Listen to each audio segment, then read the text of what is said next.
The 20th session of the Senate in the second regular session of the 17th Congress is hereby called to order. Senator Paolo Bamakino IV will lead us in prayer. Let us put ourselves in the presence of God. This is a prayer said during Human Rights Day during the UN General Assembly. Lord, lead us from death to life, from falsehood to truth. Lead us from despair to hope, from fear to trust. Let peace fill our hearts, our world, and our universe. Let us dream together, pray together, and work together to build a world of peace and justice for all. Merciful God, listen to us as we pray for a world that will respect the God-given rights of all. We dedicate ourselves to work for the rights of each human person, especially for those who find life burdensome and who know the suffering of hatred, poverty, and war. Help us to share the fire of your peace with all people in all places at all times. Amen. Amen. Secretary, please call the roll. The Honorable Senators Angara, Aquino, Binay, Divima, Drilon, Ejercito, Escudero, Gatchalian, Gordon, Honasan, Hontiveros, Lacson, Ligarda, Pacquiao, Pangilinan, Po, Recto, Soto, Trillanes, Villanueva, Villar, Suveri, Senate President Pimentel. With 20 senators present, the chair declares the presence of a quorum. Majority Leader.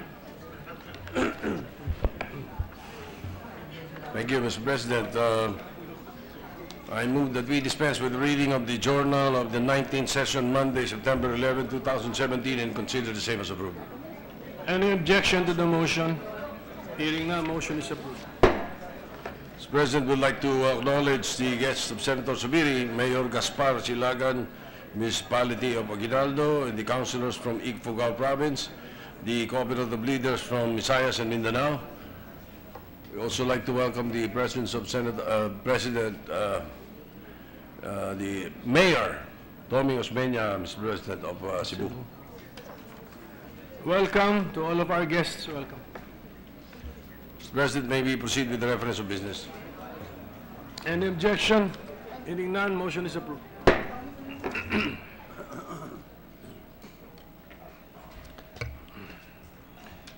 Messages from the House of Representatives. Letter from the House of Representatives informing the Senate that on 6 September 2017, it passed House Bill number 5784, entitled An Act Providing for Universal Health Coverage for Filipinos and appropriating funds, therefore, in which it requests the concurrence of the Senate. Referred to the Committees on Health and Demography, Ways and Means, and Finance. Letter from the House of Representatives informing the Senate that on 8 September 2017, it passed the following House bills in which it requests the concurrence of the Senate. 5828, an act providing for the definition of public utility, further amending for the purpose Commonwealth Act number 146, otherwise known as the Public Service Act, as amended. To the Committee on Public Services. 6221, an act establishing the Filipino Identification System.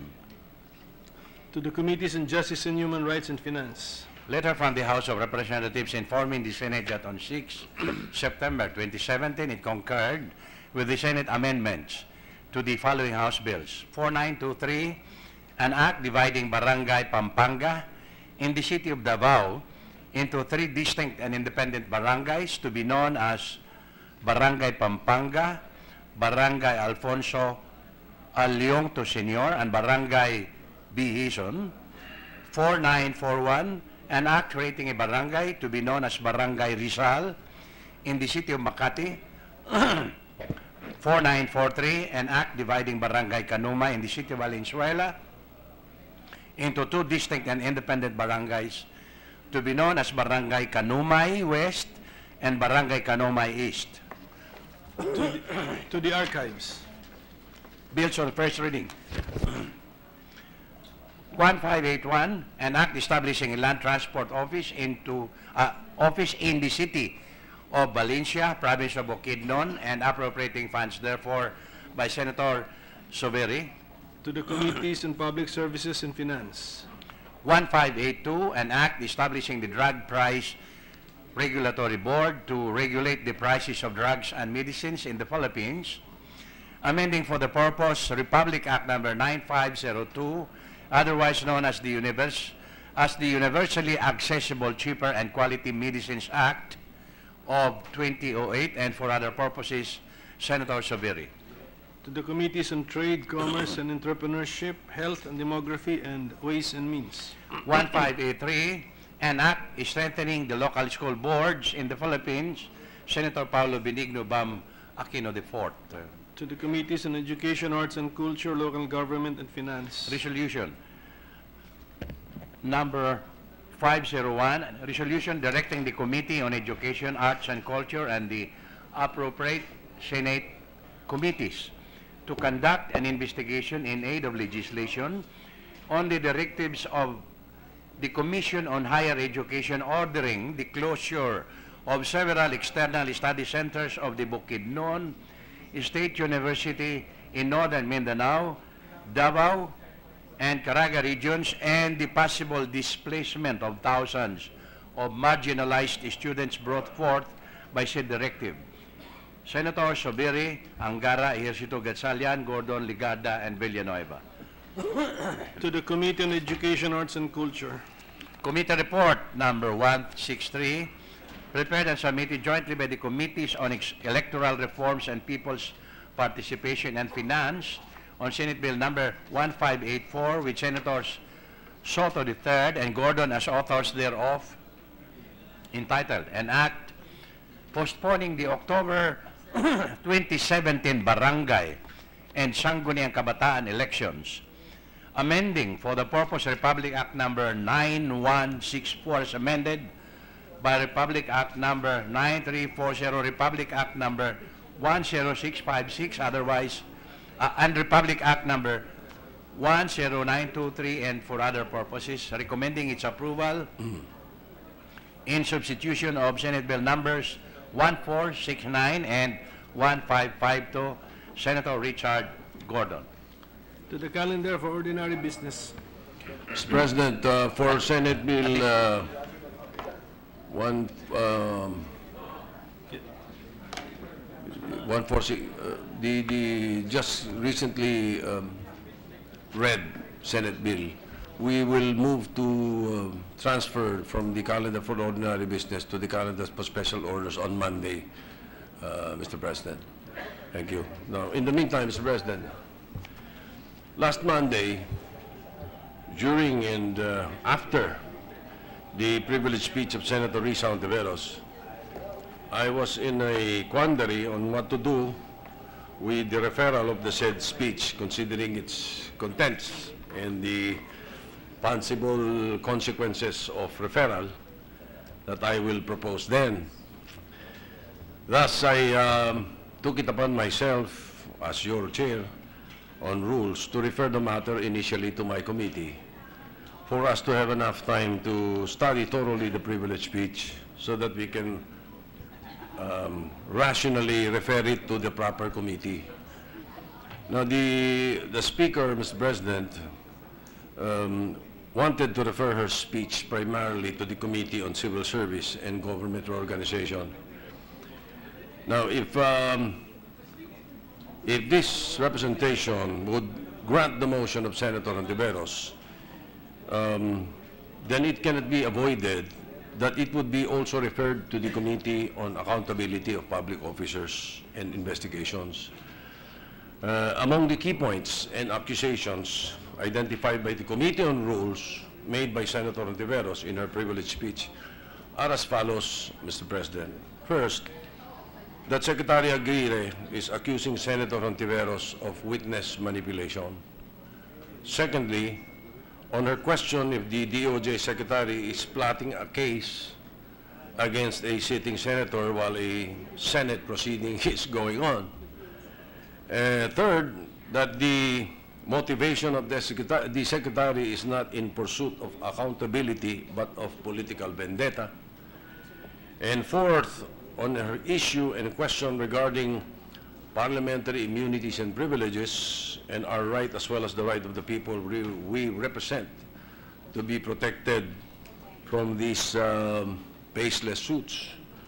And lastly, which the committee finds very substantial, fifth, Senator Ontiveros particularly mentioned that, quote, anyone with that kind of power must hold himself to the highest standard of impartiality. But this is apparently not important to the good secretary. Siya po ay nakikipagkuntsabahan sa isang grupo para magsampa ng kaso. Kaso na opisina din niya ang magpapasya kung may probable cause o wala. End of quote. So, Mr. President, based on the foregoing points, it would be proper for the Committee on Rules to refer it to the Committee on Accountability of Public Officers and Investigations because of all the stated accusations involving the malfeasance, or in simple terms, the wrongdoings involving an official of the government, which is among the jurisdictions of that committee. Now, Mr. President, I had a sleepless night last Monday because I promised to report this out the following day. It's a good thing that the storm gave me a reprieve. Now, I have to be very candid about this, Mr. President. The chair of the two committees, if I give in to the request of Senator Ontiveros and follow the rules of the Senate, the two committees would be Civil Service and the Accountability of Public Officers, or vice versa. Now, the two committees and the leadership of the two committees exactly do not have a very good working relationship. Therefore, referring the subject speech to the aforementioned committees might not be the best decision to make, Mr. President, at this point. So over the last 2 days, these were going on my mind, and I was thinking of how to be able to come up with a middle ground that would be to the best interest of the Senate without preventing anyone from enjoining the possible hearings or issues. So the Committee on Rules, as the so-called father of all the committees, has jurisdiction over all matters affecting the order and manner of transacting business in the Senate. And as chair of the Committee on Rules, I am duty-bound to ensure an orderly conduct of plenary and committee proceedings. Hence, it is of my opinion, Mr. President, that the most logical or the Solomonic decision, which I hope will be supported by my colleagues, is to refer the privileged speech of Senator Risa Hontiveros to the committee where the issue emanated from, meaning where the incident happened during its committee hearing. That is the Committee on Public Order and Dangerous Drugs. In effect, what will happen is there is not even a need to call for a separate hearing, as there is an already ongoing hearing, which can decide on the accusations hurled by Senator Ontiveros. And in fact, the issue on wiretapping, which has been mentioned a number of times, can also be addressed by that particular committee. By the way, again, it is of my opinion that Senator Lacson, as chair of the Committee on Public Order and Dangerous Drugs, has always been impartial and known for his neutrality. So, having summarized all these issues, I would like to formally submit that the proper committee to refer the privileged speech would be the Committee on Public Order and Dangerous Drugs. I so move, Mr. President. Senator Dillon. Yes, Mr. Chairman, Mr. President, as decisions in collegial bodies such as the Supreme Court, the decisions sometimes would be released with a justice saying, I concur in the results. And in this particular case, I concur in the result of the examination by the majority leader of the referral. particularly because the rules would allow it. The rules would allow the referral to the Committee on Public Order and Illegal Drugs, and strengthened furthermore by the statement of the Majority Leader that the incident which gave rise to the privileged speech happened during the hearing of the Committee on Public Order. And therefore, it is logical and will save the time of this body to refer the privileged speech to the Committee on Public Order.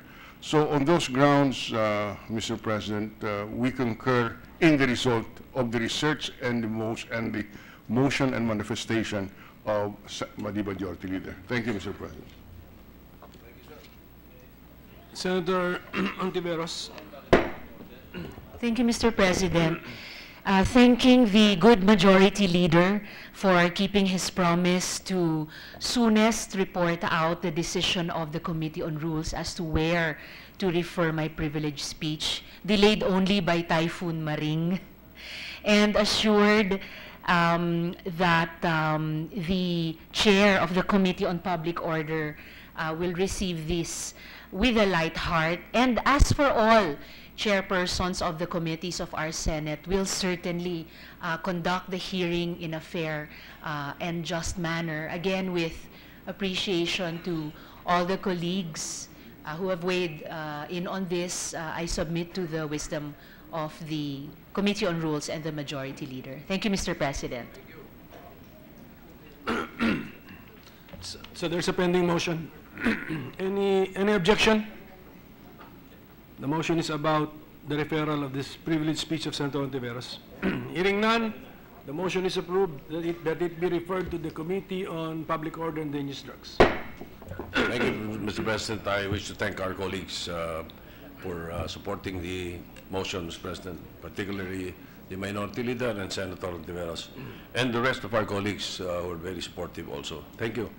Mr. President, I move to consider PS Resolution 500.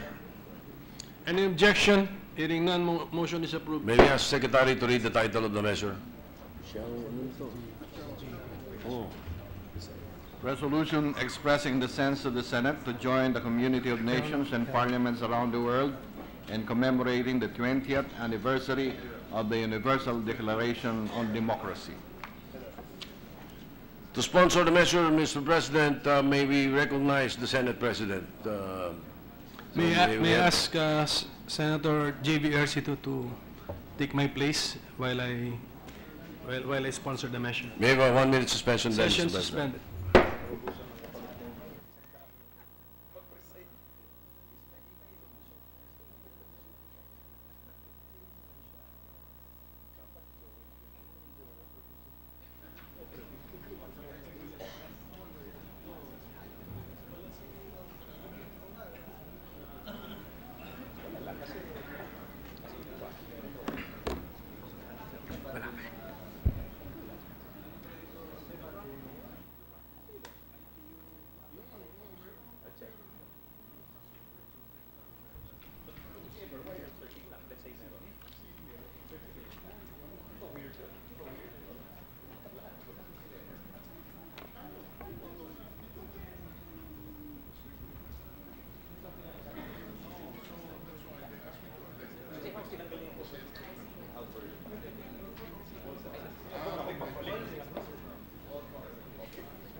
Ready to resume, Mr. President.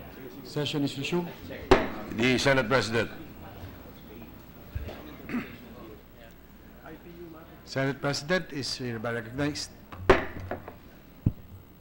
Mr. President, my esteemed colleagues in the Senate, honored guests, ladies and gentlemen, magandang hapon po. The Senate of the Philippines has always been considered as a bastion of democracy, a role that we have fully embraced in our motto for our centennial celebration, Senado ng Pilipino, Sandigan ng Demokrasya, Dangal ng Sambayanang Pilipino.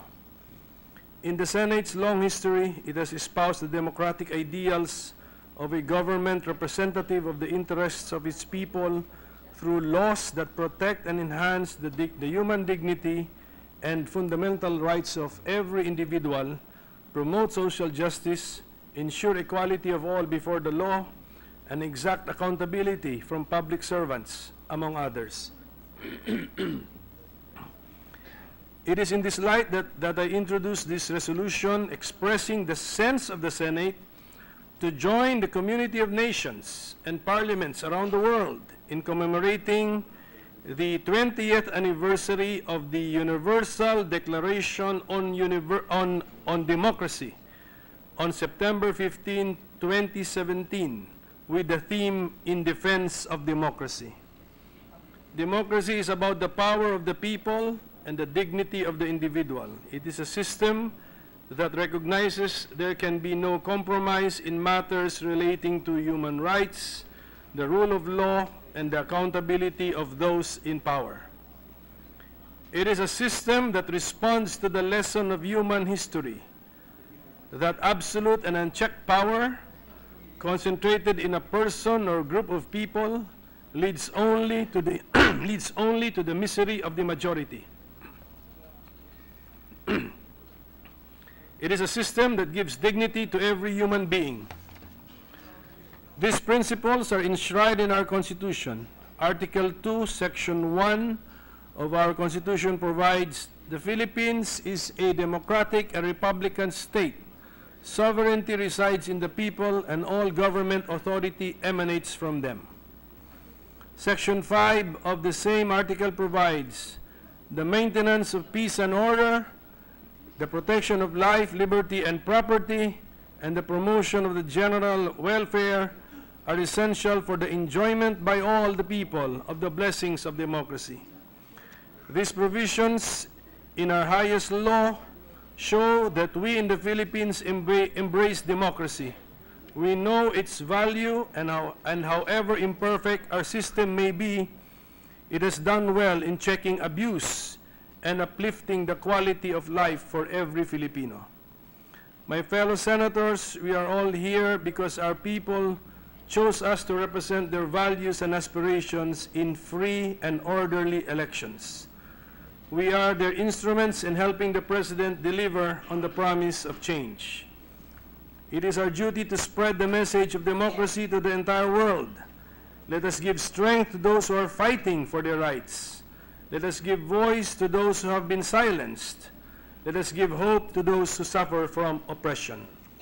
My fellow senators, let us adopt this resolution as a symbol of our firm commitment to democracy. Maraming salamat po. Majority Leader. Mr. President, I move to adopt PS Resolution 500, subject to style. There's a motion by the Majority Leader to adopt Senate Resolution number 500. Are there any objection? There being none, Senate Resolution number 500 is hereby approved. Mr. President, with the permission of the body, I move to resume consideration of Senate Bill 1284 under Committee Report number 24. Ito na, Grace. Committee Report number 24 and Senate Bill number 1284 under Committee Yes. Report number 24 is here. The consideration is in order.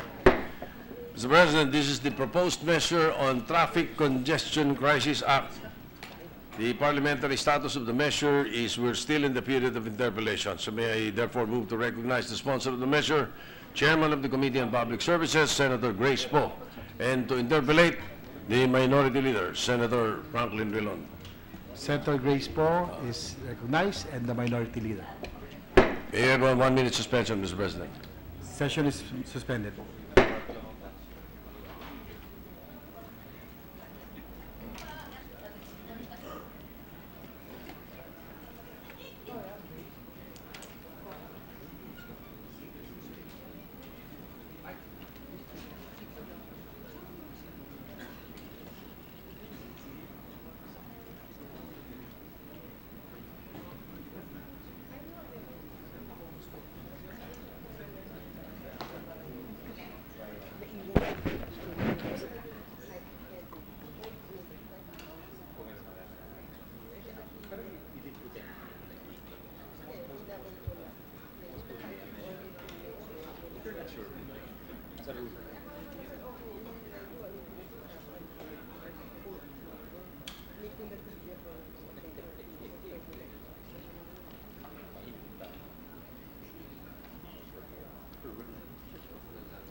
Ready to resume, Mr. President.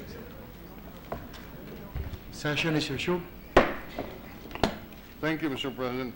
Mr. President, will the good Senator Poe yield the floor to a few questions? It will be my privilege, Mr. President, to answer the questions from the Minority Floor Leader. Thank you, Mr. President. As acknowledged in the committee report, Mr. President, we have filed, as one of the measures that we filed in this Congress, the proposed Emergency Powers Act for the President as a consequence of the State of the Nation address that the President delivered during the 17th Congress.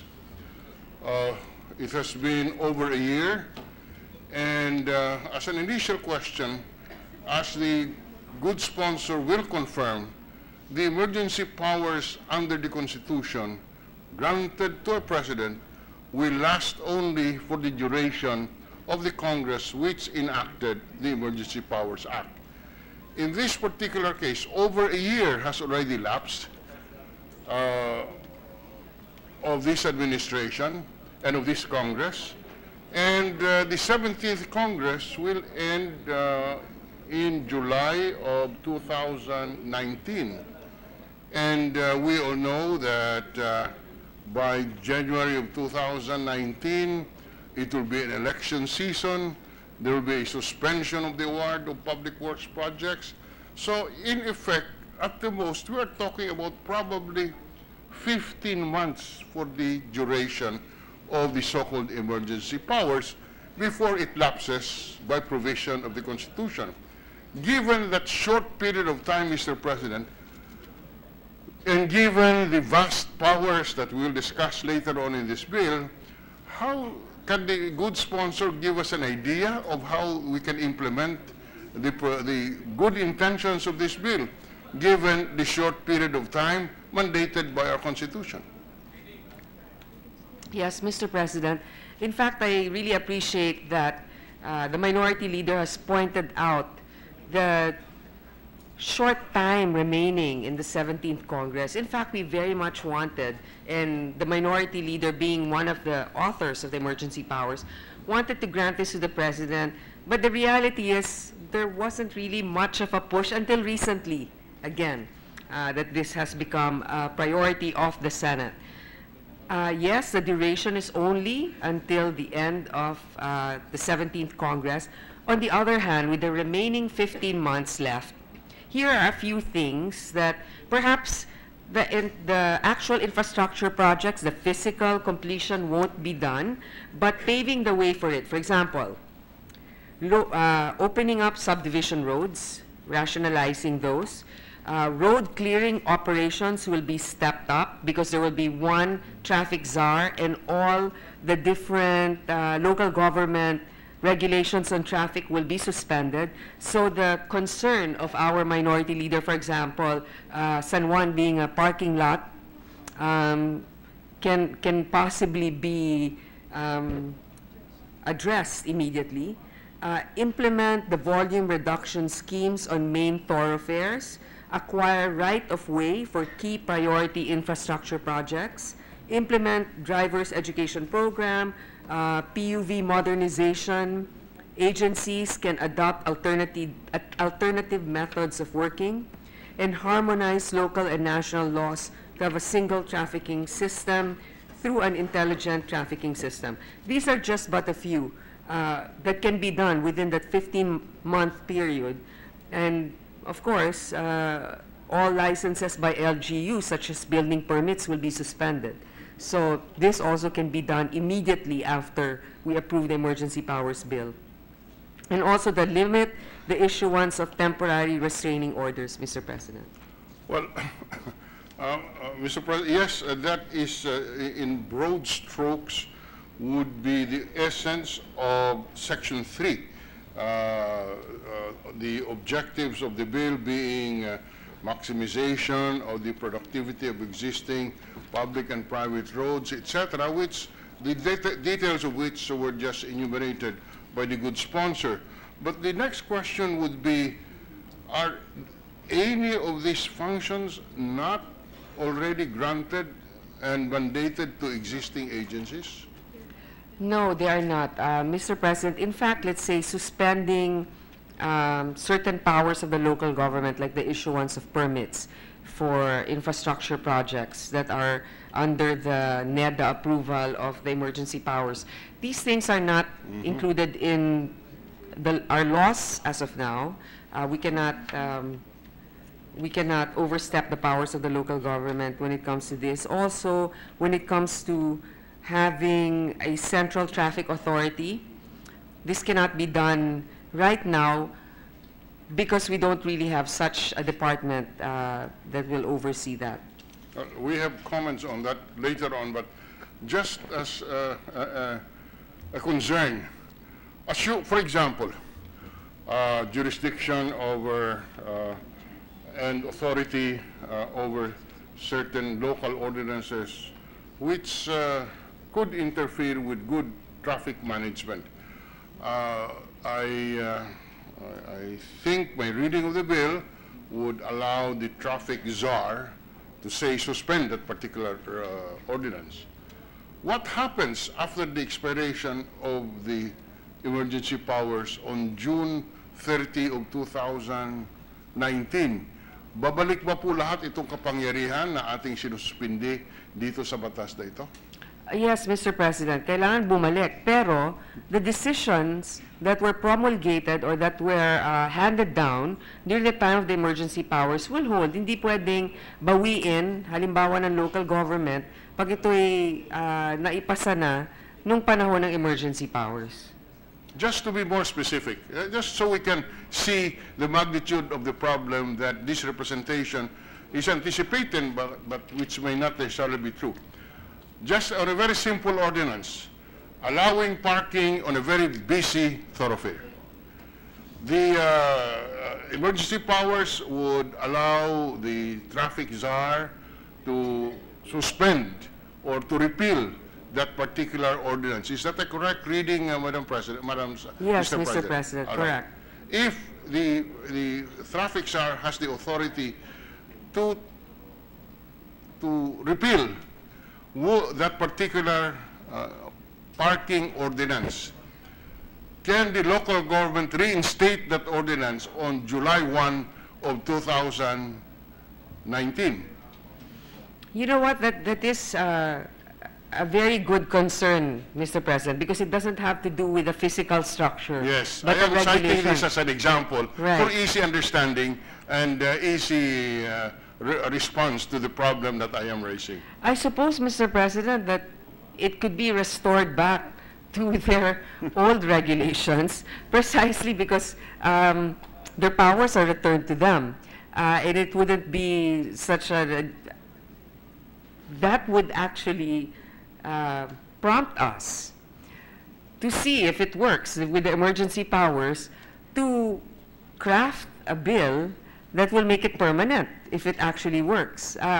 For example, for there to be a traffic czar that will supersede all the different regulations of the local government when it comes to traffic. But in as far as emergency powers is concerned, sir, you're right.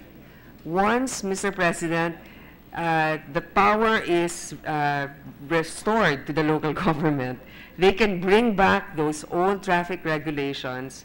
But then I think by this time they'll have to be answerable to the people. Yeah, yes. And that answer, Mr. President, would apply not only in the cases of simple no parking and traffic regulation of the local government unit, but every other power vested in the traffic czar, now, which today, before the law is passed, is exercised by another government agency. Now, obviously the answer is yes or not? Yes, the answer is yes for that particular question, Mr. President. Now, if the answer is yes, are we saying that, we go back to the chaos that we see today, especially in instances where it is not a matter of infrastructure, but a matter of better enforcement of the rules? Because the good sponsor will agree with this representation that a good percentage, we cannot just put our finger into it, but a good percentage of the traffic problems that we see in Metro Manila and probably in Cebu is because of the regulation or ordinances passed by the local government unit, which, because of the lack of coordination, causes traffic problems. So if we are saying that the power lapses and therefore the chaos goes back to the streets after July 1, 2019, assuming that we solve the problem with these emergency powers? Is that what we are made to understand, Mr. President? In fact, Mr. President, I think this will be like a test study for us. If we can see if it will actually decongest and ease traffic with these regulations that will be implemented by the traffic czar, and if it works, and obviously the powers will be reverted back to the local government, but it will give us a preview of the things we need to legislate, perhaps lessen the powers of the local government when it comes to national regulations that will ease traffic. So those things, but this is almost like a paving the way, temporary, immediate fix. There will be long-term benefits. For example, certain projects can already commence, and this will have long-term effects. But there are certain things that are band-aid solutions until further legislation is enacted. All right. Maybe the good sponsor can take a good look again as the proposed measure, given this reality that we have brought to our attention. Certainly, I agree with the good sponsor that that the emergency powers could have a favorable effect on long-term projects such as infrastructure, but on the short term, on policies and programs where there are various agencies which are presently given the authority to implement such policies and programs, while during the period of emergency or period of the life of this Congress, such power is given to the traffic czar. I am afraid that, as the good sponsor confirmed, that by July 1 of 2019, it is back to the same unwholesome relationship, unwholesome situation that we are in today. So maybe the good sponsor can take a look at that situation and see how we can amend the proposal in order to address that particular issue.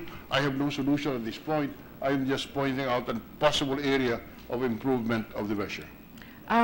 Mr. President, again, as I say, I appreciate the concern of the minority leader.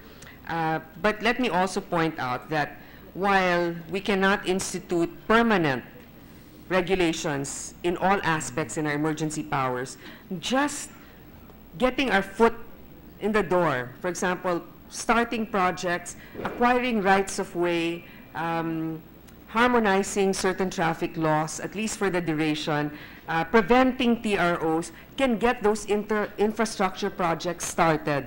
And once it's started already, at least acquiring the land, you know, going through the motion of having it bidded out to a most qualified contractor and supplier, then at least the wheels are already rolling, and we can have that long-term effect sooner rather than later. Now, Section 11 talks about more long-term plans. These involve the development of other urban centers outside of Metro Manila, which can be commenced today when we grant the emergency powers because, for example, the infrastructure projects of the rail, diba? Once you break ground on that, obviously, we've heard the DOTR presentation. It will reach all the way to Malolos and then to Tuban, Los Baños. All of these different projects will be able to encourage outward development from Metro Manila. That will begin immediately, easier, if we have the emergency powers in place. Yeah. Maybe the good sponsor can, and the technical people can go over again the provisions of the measure and find out which provisions or programs or decisions we can adopt, which programs and projects can outlast or be effective even beyond June 30 of 2019. I have no solution to that, but maybe if the good sponsor can go over and see how we can address this particular valid concern that we have insofar as the emergency powers are concerned. As we said, we are in support of this measure, but we are finding out how we can make it more effective and address what we perceive as limitations on the very nature of the bill.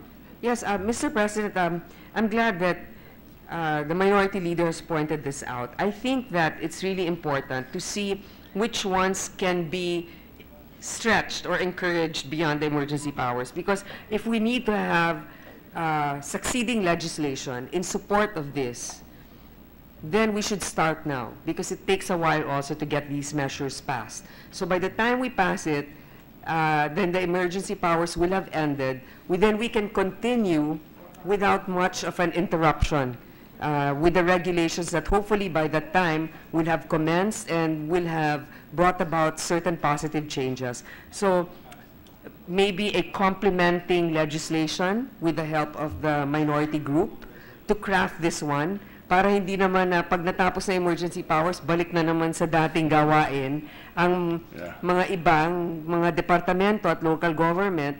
Merong kasunod tayong batas na magsasabi, oy, teka muna. Dahil naayos na ito na yung bagong patakaran dito. Maybe expanding, or maybe we can have a separate bill on the a traffic czar. Really, this traffic czar to supplement the MMDA's job, which will be nationwide in terms of traffic, with, of course, the inputs of the minority group, so that it will not be subject to abuse also. Very good suggestion. Maybe, Mr. President, a parallel bill is one of the solutions that we can think of, so that simultaneously with the passage of the emergency powers bill, we pass that measure, which will in effect constitutionally extend the measures adopted beyond June 30, 2019. We are willing to extend our hand of cooperation insofar as that issue is concerned, Mr. President. Thank you. And in fact, that's the, Mr. President, that's the word I was looking for, a parallel bill that can be passed into law.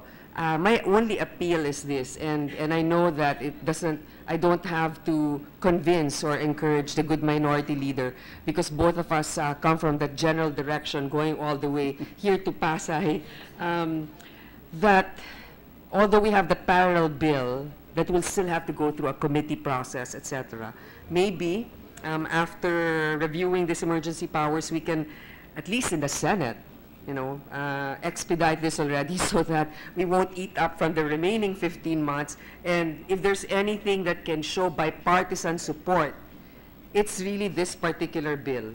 Because majority, minority, we are all victims. And in fact, I need to acknowledge that the good minority leader has contributed greatly to this crafting of the emergency powers bill.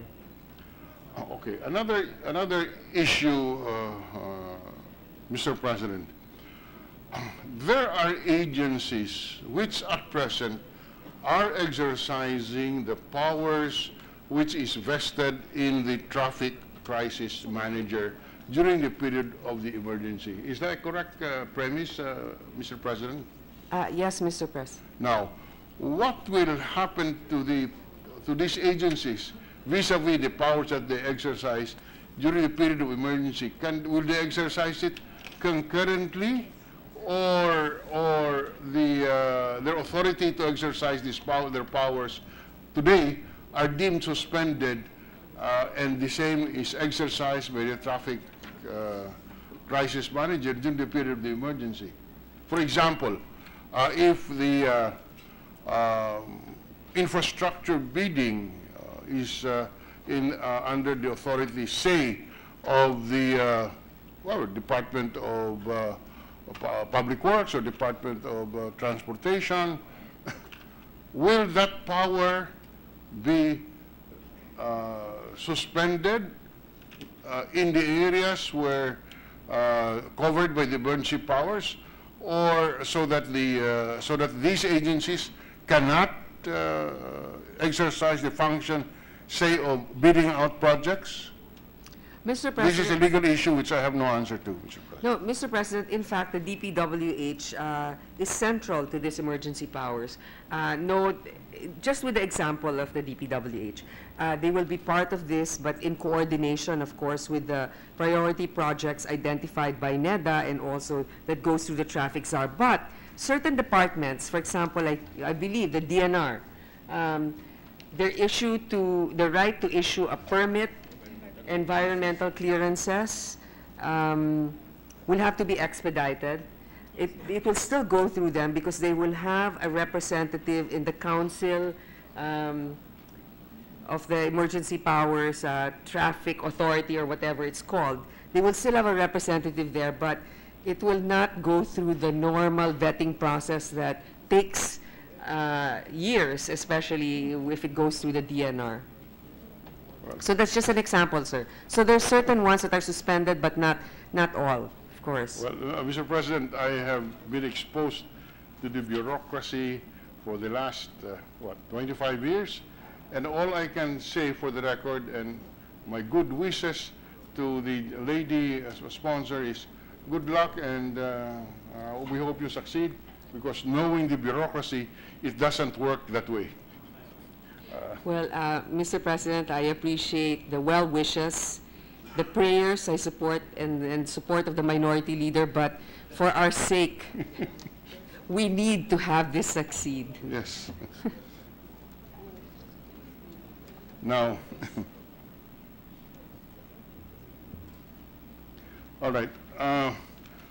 We note that under Section 3, Paragraph 5H, it provides that one of the objectives is the submission to Congress of proposed amendments or revisions to the charters of covered agencies, as for example, MMDA or DPWH.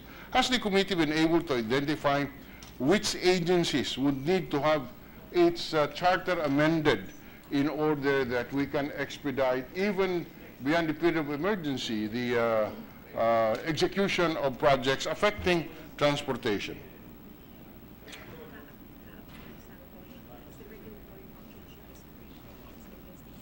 Okay. Mr. President, just an example. CAAP, for example, Yes, CAAP, yeah. CAAP is already very, both a regulatory and also an operational body that needs to perhaps separate those two functions. I think the minority leader has also realized that CAAP has a lot on its plate, regulating, but at the same time also investigating if there are any. And the Ports Authority is also another example where they're both regulators and investigators. I think that we need to be able to separate those functions. Yeah. Okay, we note the response. Maybe we shall be awaiting a more definite description or enumeration of the agencies that whose function and mandate would have to be amended. A mention is made of CAAP. I agree with the good sponsor. CAAP has both regulatory and Investigative. And tawag mo nun? Operational. Operational function. It regulates the operation of terminals, but at the same time, it operates the terminals. So in a very simple case, if you go around the country, Mr. President, the airport terminals would look like EDSA in terms of the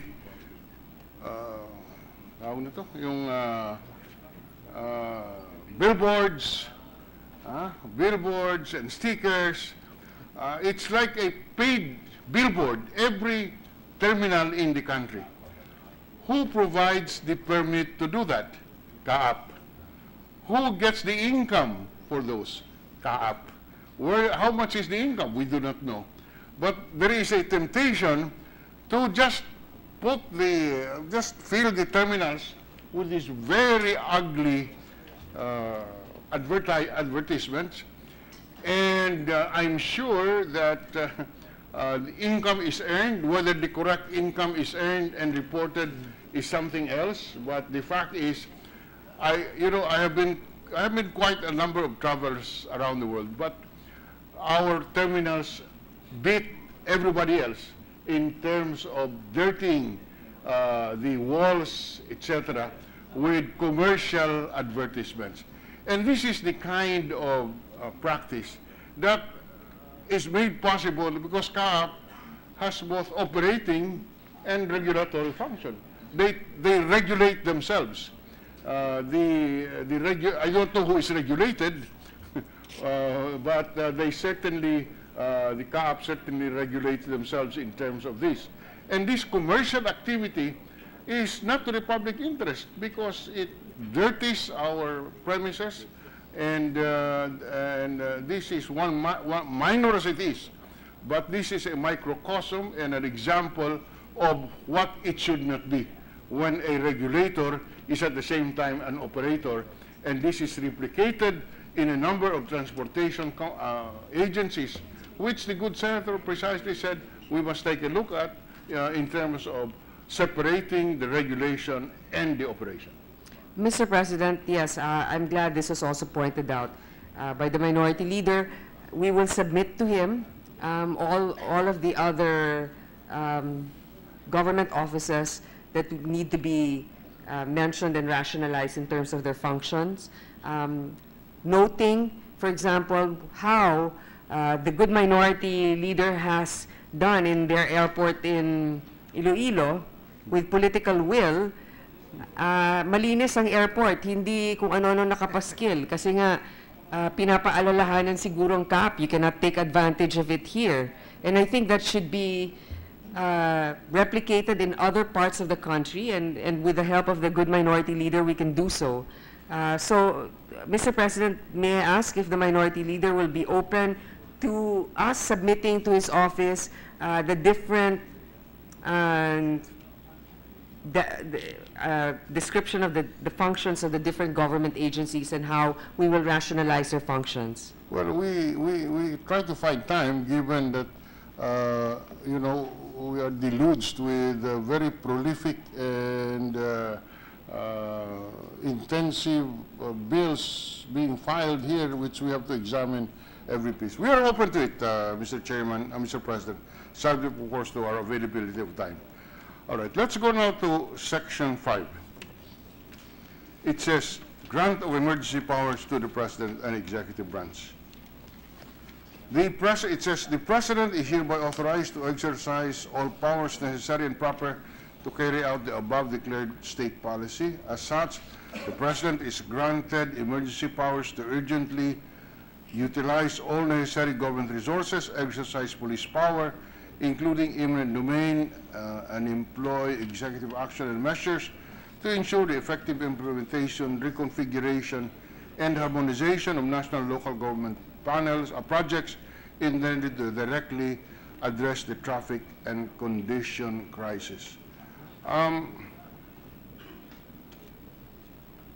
may be wrong, but can the sponsor clarify is if the sentence which says the President is hereby granted emergency powers to urgently utilize all necessary government resources, exercise police power, including eminent domain. This reading, and I am not sure, but is it my reading that the power of eminent domain is subsumed under the state's police power? Because in the exercise of police power, the property right can be impaired by regulation, or the use of the property is merely prohibited, regulated, or promote public welfare. For example, in the exercise of police power, we can remove informal settlers in the middle of the road, but there is no compensation necessary, and hence payment of just compensation is not required when the President exercises police power. But but the way the sentence is constructed, it would appear, and that police power includes eminent domain. Or is this a correct reading, or maybe I am misreading the intention of the sponsor? For the record, can the sponsor clearly state I don't the believe intention? so, Mr. President. Eminent domain is separate from police powers. Okay. So maybe at the appropriate time we can just clarify and put and clearly. We will be happy, Mr. President, to work with the minority leader for the proper wording that's less vague and with regards to the separation of police power and also eminent domain. It's not one and the same thing. I must state for the record that the sponsor is very smart in passing work to the interpreter.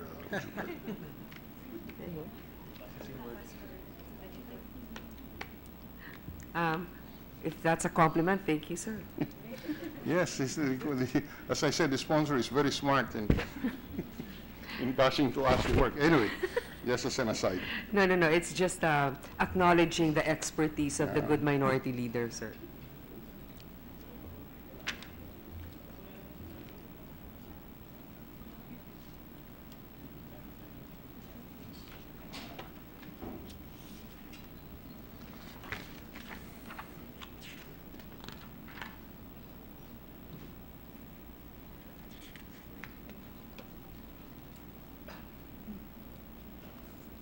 All right. The emergency powers would be limited to Metro Manila and Metro Cebu. Is that correct? A correct reading, Mr. President? Yes, explicitly it's mentioned Metro Manila and Metro Cebu. However, there is also a portion, a provision there that says this may be replicated in areas that will require the same solutions to ease traffic. Yes. Highly urbanized cities. Yes. Can we invite the attention of the good sponsor to page 7, Okay. starting with line 11. It defines Greater Metro Manila to mean, quote, the national capital region of the Philippines and its nearby localities, comma, such as, and then there is a enumeration of the cities. Can we have does this mean that there can be additions to the areas covered because of the phrase of the word such as? Yes, thank you for pointing that out, Mr. President.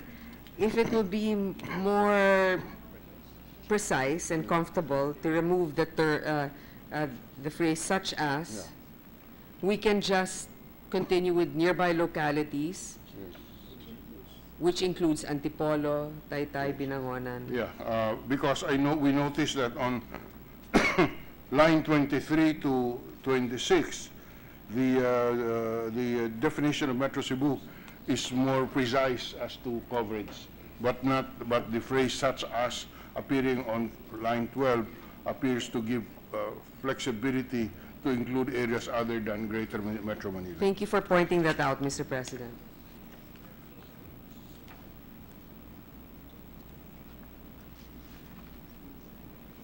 All right. Now, going back to section 5, can we just again reiterate for the record what are the powers that are granted to the President which are not granted under the present laws and the Constitution? For example, can the laws on procurement be disregarded under Section 5 of the bill?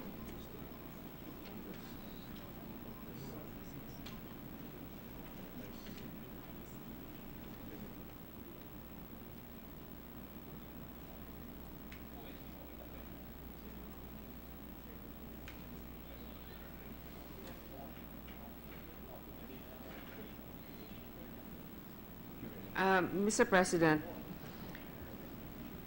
this particular bill or law will allow the President to make use of the alternative sources of procurement, not necessarily what is the normal method of procurement when it comes to projects, let's say, that have the national interest in solving traffic. Sometimes it's not necessarily the lowest bidder, but of quality, or if they're the ones that can provide a certain part that's available only from a certain supplier, these procurement processes may be fast-tracked by the officer appointed by the President. Correct me if I'm wrong, Mr. President, but presently there are alternative methods of procurement under existing laws, if I recall correctly. Is that a correct recollection? Yes, Mr. President, there are already alternative sources of procurement now. On the other hand, this emergency powers, it tends to harmonize also the different laws that we have that are complementing the goal of being able to solve the traffic problem immediately. So one of them actually, I mean, it's no secret that there are certain powers that are already available to the President now. But for the President, for example, to appoint a traffic czar that can head all the other agencies and suspend the powers of the local government when it comes to traffic, these are the things that the President couldn't really do without this emergency powers bill. Well, I take note of the statement of the good sponsor that the emergency powers would provide an opportunity to harmonize methods of procurement of services or projects. But you know, Mr. President, we all know that the bureaucracy today would look at the anti-graft law 10 times today before acting on anything because of the fear of being held to the ombudsman. Put it into specific examples where the suspension or what we call harmonization of alternative methods of procurement is promulgated intending to harmonize. Hindi ko po alam kung ito po'y sapat na para lumakas ang loob ng ating mga kagawaran sa pamahalaan in order to expedite projects. I would like to think that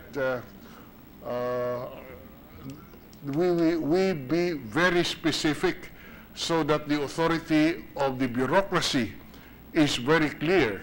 I will have to examine closely the other provisions, but maybe the good sponsor can spread into the record which provisions of the present laws on alternative methods of procurement of services or procurement of projects would be suspended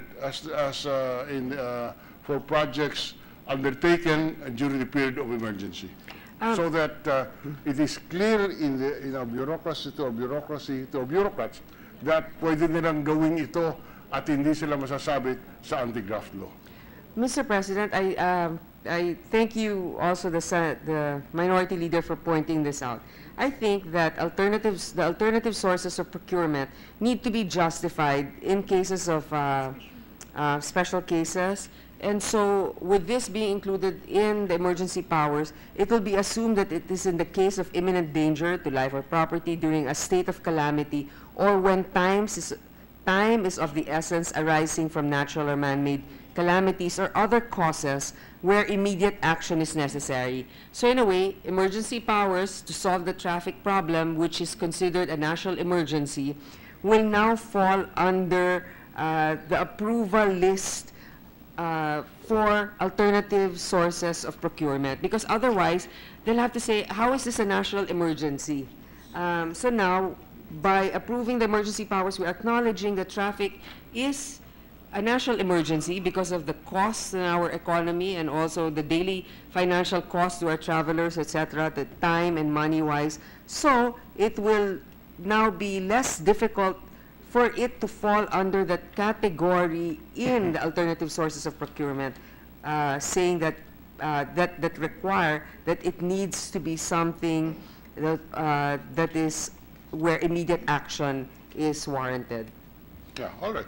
All that we're saying, Mr. President, is that to achieve the purposes for which the bill, the emergency powers, the bill is being proposed and the emergency powers are being proposed, is that we be very clear on which provisions are being suspended, provisions of existing law being suspended or repealed or for whatever you have, be clearly enumerated and clarified, particularly on the alternative methods of procurement, because to me this is the heart of the Emergency Powers Act insofar as infrastructure is concerned, our ability to immediately award without any delay infrastructure projects, but knowing how litigious our countrymen are, including contractors. Wala na pong gagawin yan kung hindi tumakbo sa husgado or sa ombudsman. At matatakot po ang ating bureaukrasya para gumawa kahit anong tamang gawain dahilan po, they think of their future. So my suggestion is that in the pertinent portions of the bill where suspension of certain laws, for example, the alternative method of procurement, be clearly and specifically be enumerated para wala pong duda, and if someone brings us to court or the bureaucrat to court, he would be comfortable in the fact that the law clearly mandates the performance of such function. That's all that we're saying, Mr. President. Thank you, Mr. President. We will amend Section 13 of the bill to reflect the idea of RA 9184, Section 53B. All right. Now, let us go to Section 6, creation of the Office of Traffic Crisis Manager. Okay, Section 6 provides that there will be hereby created an Office of the Traffic Crisis Manager under the Office of the President, headed by a Traffic Crisis Manager who will have the rank, benefits, emoluments of the members of the Cabinet, and that the Traffic Crisis Manager shall have all the authority to implement a policy framework and manage agency functions, I understand, over land, air, and seaport traffic. Mr. President, we're creating a new bureaucracy, unless that is not a correct reading, Mr. President. Can the good senator confirm or deny that we are creating a bureaucracy. Well, Mr. President, it's true that our country is filled with bureaucracies already, and some of them work, some of them don't. I would like to think that having the traffic czars finally finding a conductor that will put all of these agencies to work in accordance towards a particular goal. We have many different goals and functions to help in national development and development and nation building. This one is centered only on traffic and the solutions that we can have to ease the problems of congestion.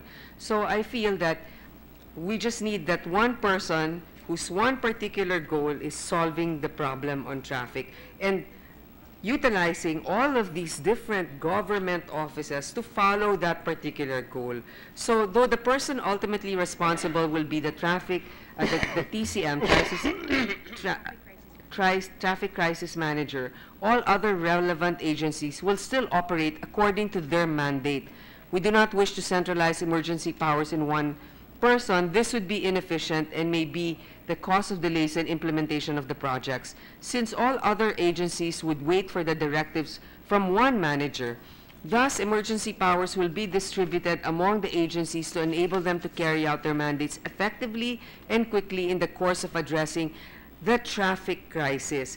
These relevant agencies include, number 1, DOTR, DPWH, MMDA, LTFRB, LTO, Metro Cebu Development and Coordinating Board, NEDA, NHA, DICT, DepEd, and Civil Service Commission.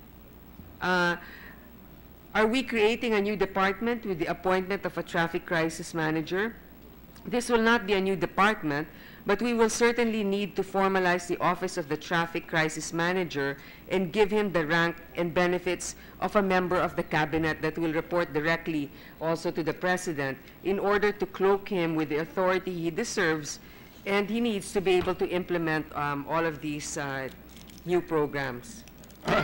This office of the Traffic Crisis Manager will become functus officio on June 30, 2019? Yes, Mr. President. Now, realistically, Mr. President, assuming that we fast-track the Emergency Powers Bill, it can become a law only in the first quarter of 2018. Would that be a correct, would that be a reasonable assumption? We are now on the, we just have about 11 session days before we adjourn on October 11. After October 11, we come back middle of November. We handle the budget and the train. So by the end of the year, I don't think the Emergency Powers Act will be law. So would the gentle lady agree with this representation that the Emergency Powers Act can come into force only about the first quarter of next year? Yes, Mr. President, that's realistic. That's realistic. But as I have mentioned, number 1, I agree with the minority leader that we should have a parallel law that can continue if there are any good programs that were born out of this emergency powers. And number 2, there are certain things that can already be acted upon to pave the way for infrastructure projects. For example, until now, the NLEX, SLEX connector road, we still have right-of-way issues, although we have that law on eminent domain, but because the political will, I guess a reinforcement law is not in place, it's still a problem until now. So even with that short time, I think it also sends a good message to our constituents that we enacted something for whatever purpose it will be able to accomplish in that short time that we have left. If it's able to deliver at least a few things, then we can show them that we're serious and we understand the situation that they're going through every day. But we have to think of the long term as well. So a parallel law is important, and we can continue the office of the Traffic Crisis Manager in a parallel law. And then maybe, I don't know, the next batch of senators can enact another emergency powers if they want. Well, you know, because, Mr. President, I'm walking through a reasonable timeline. We pass this bill, it becomes law first quarter of next year. All right. That's a reasonable time frame. In the normal course of legislative debates, we cannot pass this by the end of the year. So if we pass this during the first quarter of next year, we have to look for a budget. I don't think that the budget is in the proposed 2018 budget. Second, we have to recruit not only the traffic crisis manager, but his staff. The reality is, by the time he completes, or the traffic manager is appointed and complete the staff, tapos na po itong emergency powers. What am I saying? Maybe while we have the traffic crisis manager, it should not be a new office. We choose the most appropriate government office, grant them with the powers that we intend to grant the traffic crisis manager, and not create a new bureaucracy. Because of the limited period of time, the new bureaucracy cannot be in place and start working by the time the Emergency Powers Act would expire. As we repeat, reasonable period is that by the first quarter of next year, if we pass this bill, we will pass it by about that time.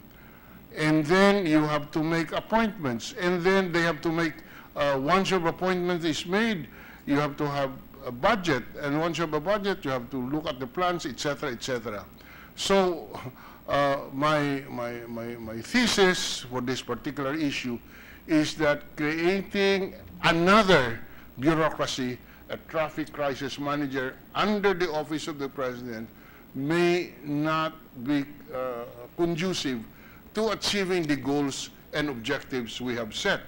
It may be, we're suggesting to the good sponsor, if she can, for example, consider granting the powers to the Secretary of Transportation with the present bureaucracy, give him clothe him with the authority to the suggested traffic crisis manager, and let him be responsible for achieving the objectives for which the law has been set. That is a suggestion, a concept that we are suggesting to the good sponsor, if she can consider it on period of amendments, because I'm looking at page 10, for example, the traffic crisis manager, as the delegated representative of the President, shall have the authority to implement a policy framework, manage agency functions over land, air, and seaport traffic, and coordinate with the local government units on the implementation of projects that will facilitate the ease of traffic in metropolitan areas. This morning, the good sponsor and this representation, together with Senator Ejercito, our presiding officer, were in the committee hearing on the budget of the DOTR, as the vice chairmanship of our presiding officer. We all heard the extent of the programs that they plan to implement in a period of time. I cannot imagine, Mr. President, that the new traffic crisis manager will now be mandated under this bill to, quote, manage agency functions over land, air, and seaport traffic. Simply impossible to have a new official. That's why I am submitting for the consideration of the good sponsor. Maybe the good sponsor can consider letting or having the Secretary of Transportation as the traffic crisis manager for the period of emergency, as he has been in his job for the last 15 months, and the learning curve is already no longer needed as contrasted to a traffic crisis manager based in Malacanang. That's our submission, Mr. President. Mr. President, I agree fully that the framework of an existing department is easier as the one that will support the Secretariat and the different manpower for the Traffic Crisis Manager. And I think that we are assuming also that the President will have the delegation of powers for this to the Traffic Crisis Manager, and we're assuming that he will give this to the Department of Transportation Secretary. The Traffic Crisis Manager has to devote, though, full attention to the job. He should not be distracted from performing other responsibilities. The DOTR Secretary, in addition to urban transport, has to look after airports, seaports, navigational aids, regulations of airlines, shipping companies, etc.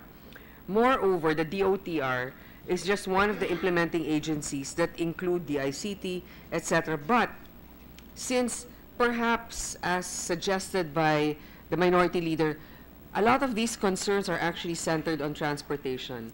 So if it would be more expedient to have the Secretary of the Department of Transportation head as the traffic manager under his department, we can certainly use this framework to lessen the bureaucracy, Mr. President. Thank you very much for that openness to that suggestion, Mr. President. All right.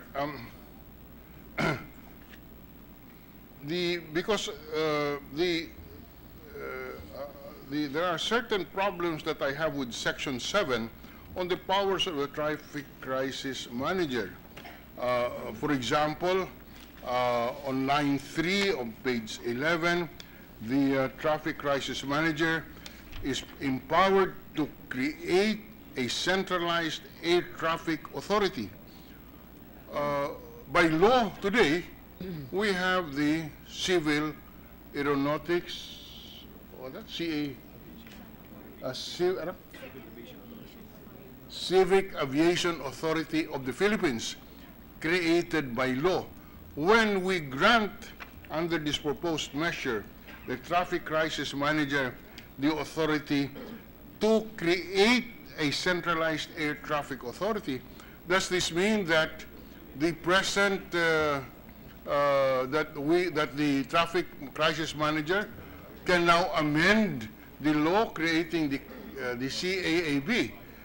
And pushing this further, under line 13 of the same page, the traffic manager can also issue a uniform traffic code that will harmonize the provision of all laws that relate to traffic management of both land, air, and seaport road use. Does this mean that the authority of the traffic manager can include amendment of the laws, Mr. President? These are some of the concerns that we have on the powers granted to the Traffic Crisis Manager.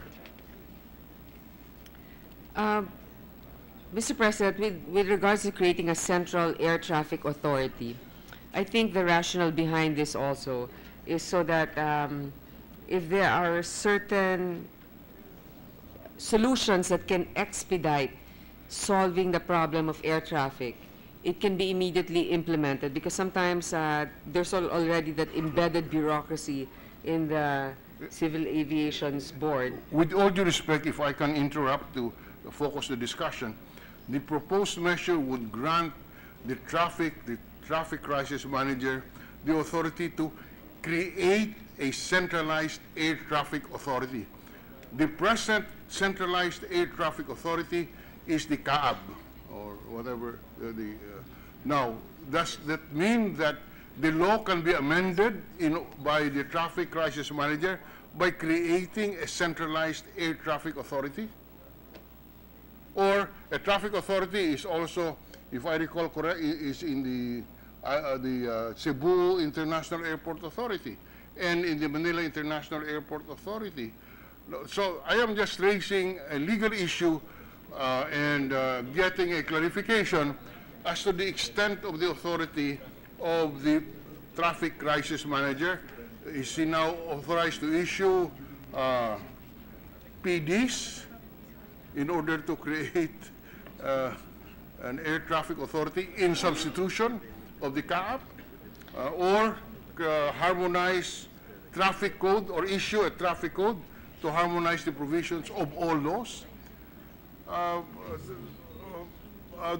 In substance, maybe there is a basis for this, but constitutionally and we may have problems if we grant this authority to the airport crisis manager. Well, Mr. President, I think that the CAAP has many different functions. As you say, they're a regulator, they're also an operator. This particular body that will be created will introduce innovative and responsive aviation management service that will streamline private and public coordination. That means anything that can decongest air travel. That's the focus. There are other things that CAAP, as the good minority leaders pointed out, CAAP is into the operation of the airports and all the other things. They will only be concerned with the functions of CAAP or the existing body there for as long as it can ease congestion. So that's going to be the main focus. Yes. This is no different from the passage of the local government code vesting LGUs with lawmaking powers. The powers will be granted by Congress and therefore is consistent with the Constitution. Mr. President, with all due respect, we grant the powers to the traffic crisis manager, but it cannot include a delegation to create a centralized air traffic authority unless there are unless we create the office itself. I don't think that we can leave that in a very general grant of creating a centralized air traffic authority, because I can assure you, Mr. President, that the present bureaucracy and officialdom of the CAAP will object to a creation of a centralized air traffic authority, because precisely Republic Act 9497, which is an enactment of Congress, creates the Civil Aviation Authority of the Philippines. And to create a centralized air traffic authority, and the creation of a centralized air traffic authority by the traffic crisis manager may mean an amendment of the powers of the CAAP, which can be objectionable. Anyway, I don't want to tarry on this. I have placed my observations on record, and we are just requesting that the good sponsor to look into this and see how we can restructure the powers of the traffic crisis management so that powers which would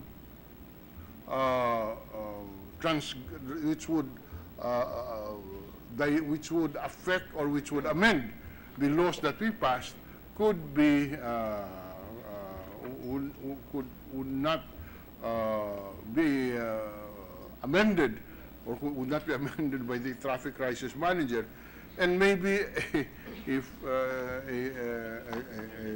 parallel legislation can be studied in that regard, but not in this particular manner. Anyway, we have submitted our observations on the record, and we are pleased that the good sponsor can consider this in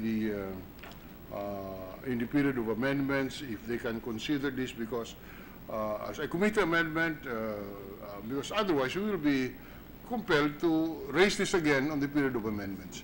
At this stage, Mr. President, I have a number of other issues to be raised. Can we now move for a suspension of the interpellation and resume the same when the matter is again brought to the floor, with the concurrence of the majority leader and the good author, and the good sponsor? Thank you, Mr. President. May we now recognize Senator Ralph Recto, the President Pro Tem, for the continuing interpellations on the subject. SB 1284. Senator Recto is recognized.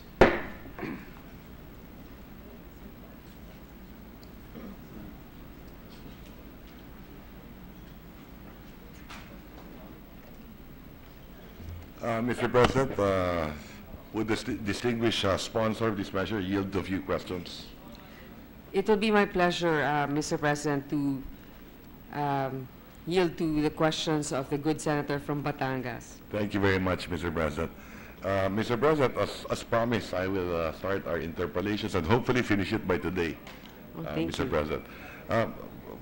First point, Mr. President, I noticed that the title of the bill is an act compelling the government to address the transportation and congestion crisis through the grant of emergency powers to the President. First of all, Mr. President, how did we come to this situation? I think, Mr. President, the real problem is, first of all, we feel it. We don't need further proof to know that there's really a problem when it comes to congestion. Number two, apparently, we lose about 3 billion pesos a day on traffic alone, or 3.8 billion. No, 3.8 billion is actually the cost of the MRT. Wait, 3 billion pesos a day lost because of traffic.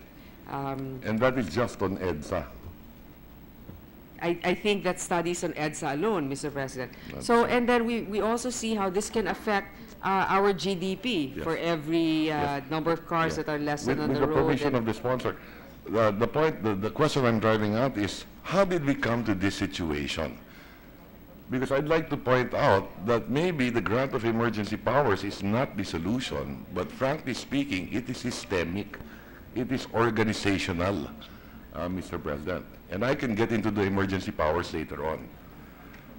I am reading the declaration of policy, and I assume that the reason why we are in this situation today is because of the lack of planning, the lack of foresight, the lack of institutions to do the planning, the incapability of government to plan ahead, particularly, well, one, on the engineering, on the infrastructure.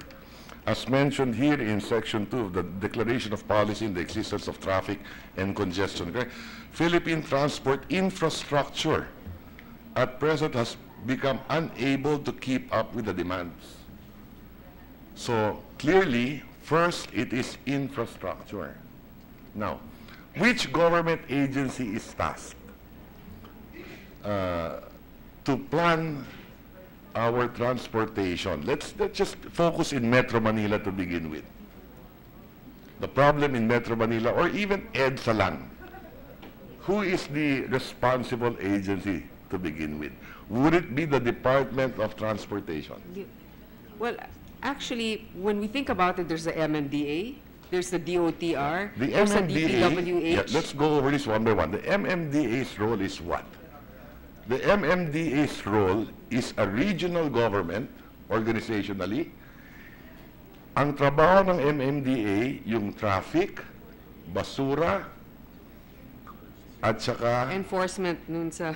enforcement ng traffic, basura, and no, may flooding pa. Wouldn't this be the three roles of the MMDA? It appears that that's what their role should be, That's Mr. right. President. And that's right. And therefore, dapat yan, lahat ng traffic regulations of the local government units, this is in line with the federalism issue. It is a regional government. And the plan for the basura, halimbawa, goes to the MMDA.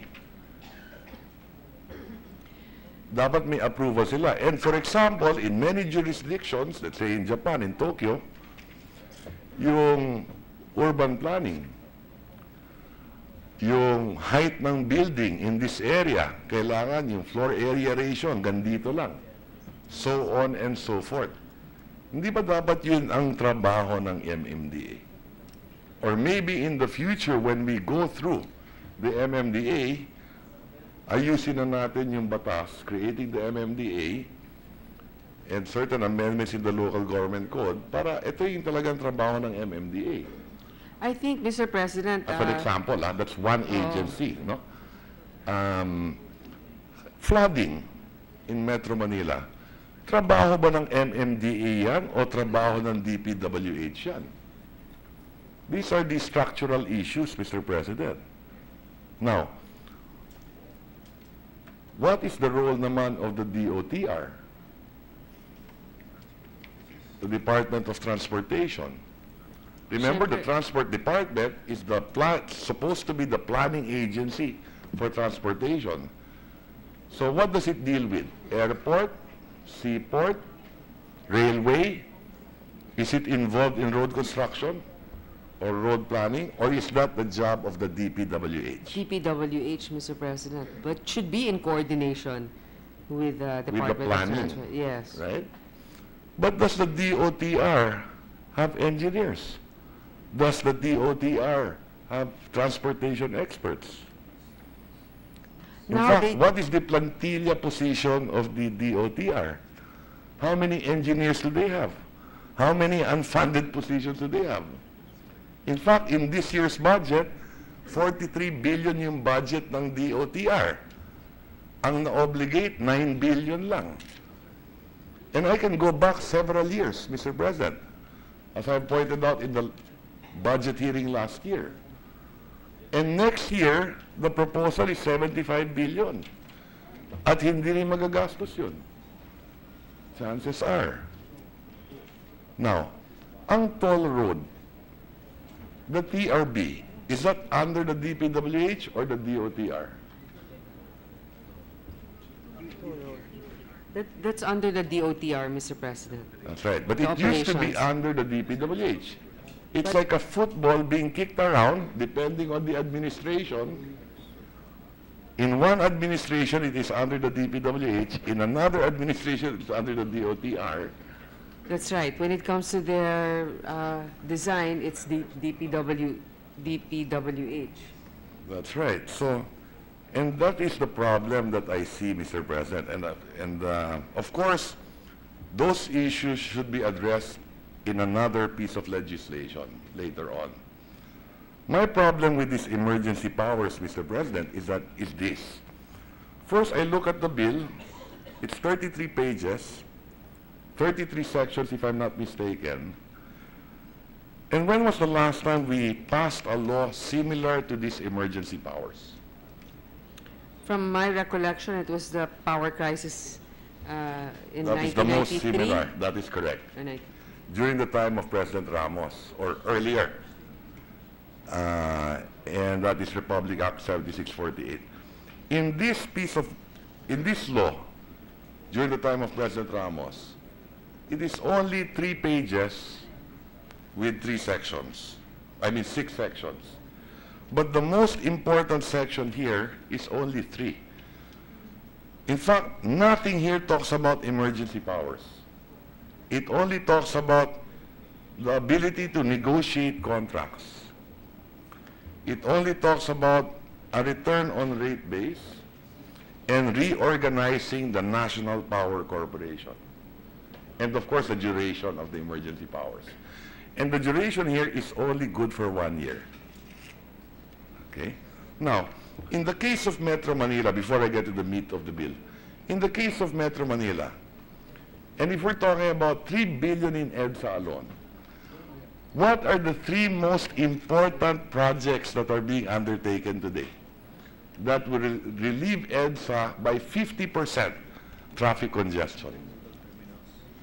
I think that the good senator from our pro tempore would be able to answer that. Yes. I think, The 3 major projects today is the NLEX-SLEX connector road. Kasi hindi ka nadadaan ng EDSA, hindi ka nadadaan ng C5, hindi ka nadadaan sa local streets. It is connecting the NLEX-SLEX road. The other is the road connecting to the port para lahat ng mga truck na lumalabas ng port, papunta sa port, lalabas dun sa Harbor Link Terminal, Harbor Link Road, connected na yung NLEX-SLEX connector road at doon na dadaan, bypassing all the local roads in Metro Manila, bypassing EDSA, C5, so on and so forth. The third is the NLEX-SLEX Skyway. These are the 3 most important projects being undertaken today. The Skyway. So if you're coming from the south, going to the north, hindi ka nadadaan din ng EDSA C5. Skyway ka na. Ito yung ginagawa dito sa may Osmeña, papunta ng NLEX. Connecting NLEX, SLEX Skyway. If you're from the north, nasa Baguio ka, pupunta ka ng halimbawang Legazpi, dire-diretso ka na rin din, and vice versa. Now, pag natapos natin yung projects na yan, 50% na ang luwag sa EDSA, sa C5, and many other local roads. And that is the only time you can start. That buys time, sequential to eh. You cannot build anything on EDSA, you cannot improve the MRT, you cannot start building that subway until matapos mo itong 3 major projects in Metro Manila. And of course, there are a few other bridges na ginagawa ang DPWH across the Pasig River. Okay, so these are the major projects. Now, it would be better, I suppose, that realizing that, at least for Metro Manila, and may Region 4, Region 3 na rin yun, how do we make those projects faster? Halimbawa, na-secure na ba ng gobyerno lang lahat ng right-of-way na yan?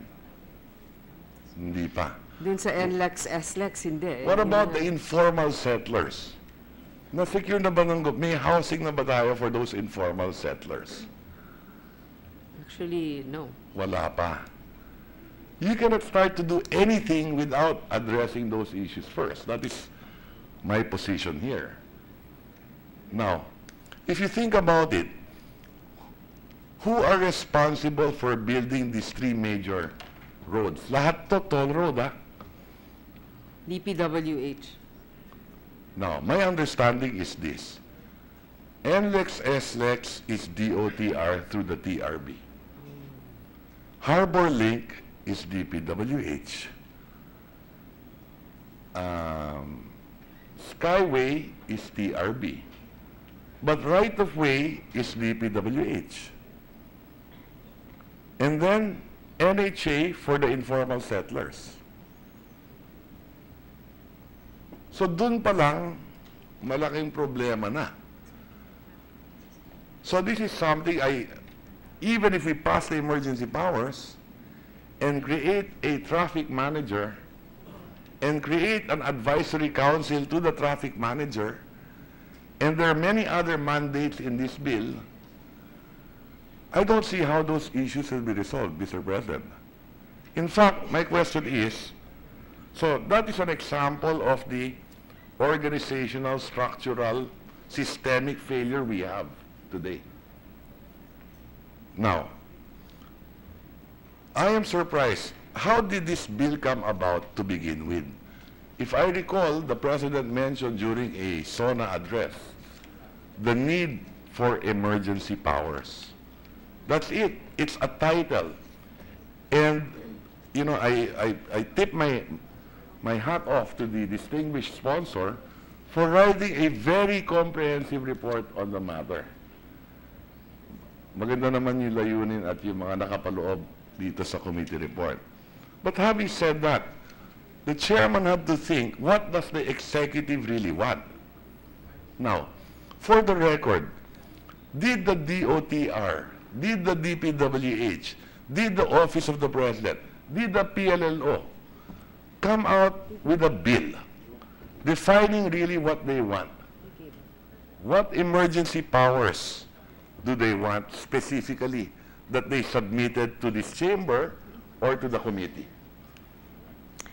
Well, Mr. President, actually, I just realized that DOTR did submit to us, but after our TWG, other agencies pitched in also their opinion on the matter, and so we were able to come up, that we had to come up with this one, because I think it was very lacking coverage, the one that was submitted by the DOTR. What were the elements in that bill that they submitted? Did they talk about emergency powers, or did they just want, for example, to negotiate contracts? You know, you're right, Mr. President. I think it was mainly about procurement that they mentioned there, and also they specifically mentioned the projects that they want expedited. Yeah. And that list of projects, I've seen that list. because Have I- evolved already. And It's how much different. was the list of those projects, Mr. President? How much? Yes. How many projects and what is the total amount? Hold on, Mr. President. I think More We than can have- 100 projects, land, air, and sea. Di ba?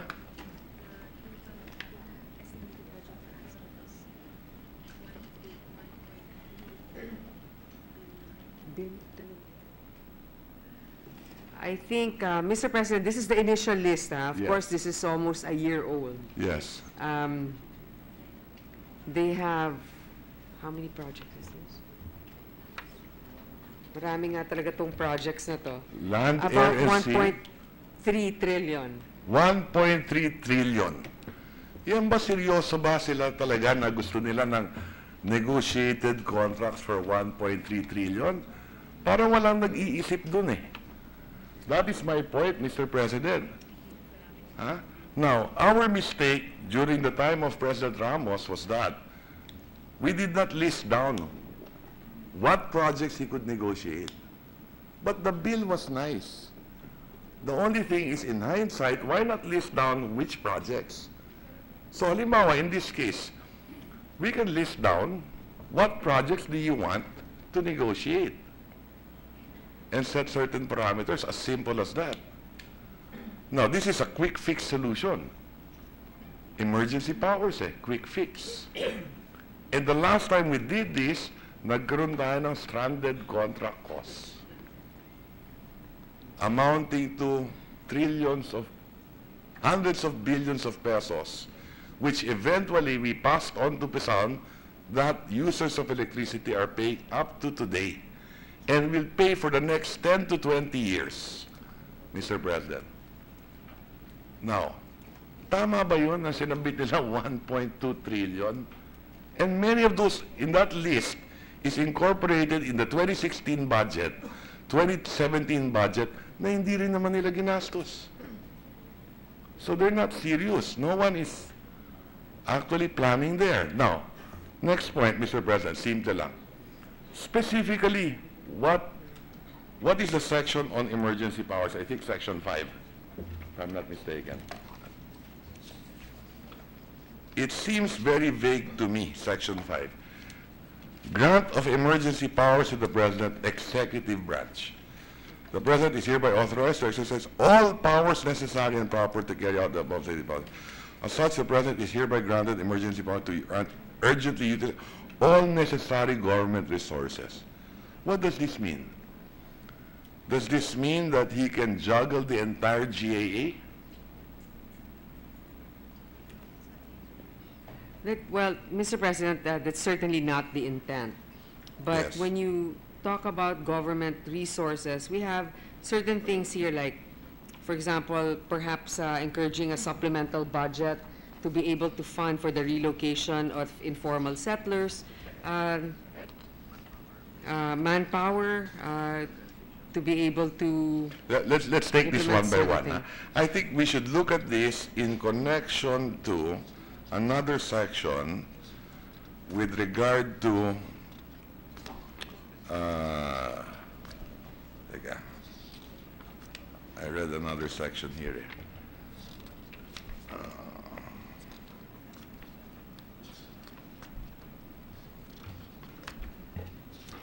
Mr. President, while the Yes. good pro tempore is looking for the clarification Yung parang appropriations. section, in section 10 and 14, Yan, okay. we have specific parameters as I'm to... sorry, section 30. Section 30, funding. Okay. So you have section 5, grant of emergency powers, and specifically, what is an emergency power? Is that in any law? Is it in the Constitution? What does the Constitution talk about emergency powers, no?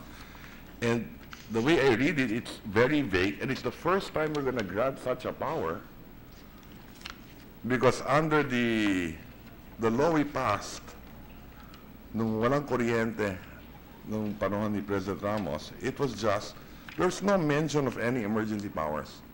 It's just negotiated contracts, return on rate base, Ibig sabihin, ito lang pwedeng kitain ng private sector. Well, Mr. President, Duration of grant.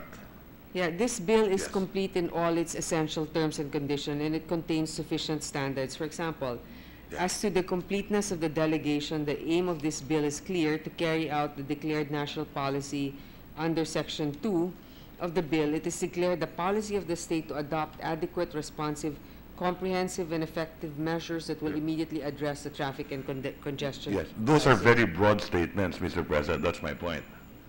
Okay, let's see how you operationalize this. That's the point. When we talk about emergency powers, Section 5, and then let me relate it to Section 30 on funding. The amount needed for the implementation of this act shall be sourced from the following: General Appropriations Act. Does it mean just the DOTR budget? The entire DOTR can be negotiated? Or the DPWH budget, the entire budget, Again, Mr. can President, be what do you call this, reappropriated of some sort? Can be juggled, realigned? When we say emergency powers, and then let's try to operationalize this. Okay, what else does it say in Section 5? Huh? Then we can get back to Section 2. In Section 5, to urgently utilize all necessary government to exercise police power, for example, including eminent domain, in relation to police power. So we open up a subdivision.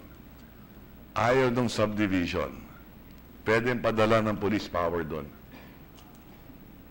I mean, broadly, yes, yes, of Yes. course. And also like informal settlers that don't want to leave. vacate certain areas that's needed to implement a project. Correct, correct. Eh kung wala pang bahay ng NHA, where do you put them? In the bill, that's why I think we're nitpicking here, but they will be placed in a temporary shelter. But that does not prevent them, or they should continue looking for permanent shelters for them. And funding will also have to be considered. Correct, correct. So that is my point, Mr. President. It is very broad, and if I go back to Section 2 on the Declaration of Policy, so we know that the first is the lack of vision, lack of planning, and because, like I said, it's a structural, systemic issue, it's infrastructure. The second now is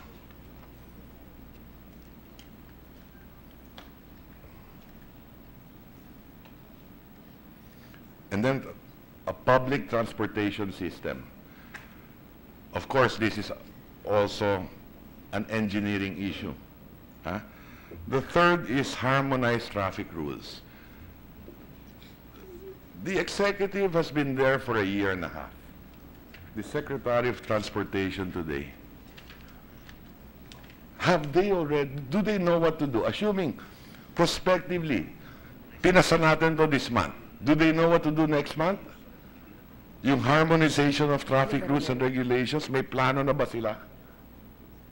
It would give us some comfort if they could tell us, oh, ito may plano na kami. Mr. President, I mean, if there a plan, yes, apparently That's my there's a point. plan already Yeah. from DOTR, let's say when it comes to penalties and fines, roads that cannot allow, that the local government cannot allow traffic, parking, etc. okay? So there is a plan. There is from the DOTR. Or what have they done with that plan? Do you need emergency powers to implement itong traffic rules and regulations? Yes, Mr. President, DOTR cannot just impose the regulation unless the local government will agree. So pakiusap lang sa kanila, but they have the prerogative to say yes or no.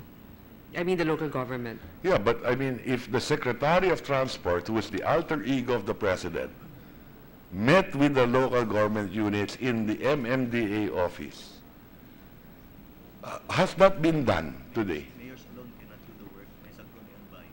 Oh, And tell them, meron na kaming ginawang study dito, na ito dapat ang ating traffic rerouting. Ito yung ating suggested regulations, ordinances for all of you to follow. Utos ni Pangulo to. Baka matukhang kayo kung hindi. Well, Meron na bang pagpupulong na ganyan? Mr. na President, nangyari? meron na Or inaasahan lang ba ng DOTR na ipasa natin this very vague emergency powers for them Mr. bago President, sila gumalaw? Ganun Hindi, ba ito? kasi ganito po yan, nagpulong na sila. Kaya lamang, kahit sa local government, ang mga mayor mismo, wala naman sila din kapangyarihan na ipairal ito nang hindi rin inaaprubahan ng sanggunian. So pagdating doon, makikiusap pa rin sila. So nakikiusap ang DOT. No, I believe, Mr. President, probably 50% of our problems will be solved with political will. But sometimes we need to light it, you know, and maybe they need the extra confidence to be able to implement something. But definitely there's the sanggunian that they have to deal with. And it's not just the mayor unilaterally deciding on certain regulations. Yes. But my point is this: why not the DOTR? Did the DOTR secretary, for example, meet with all the mayors Apparently, and present this plan to them? And when did they meet?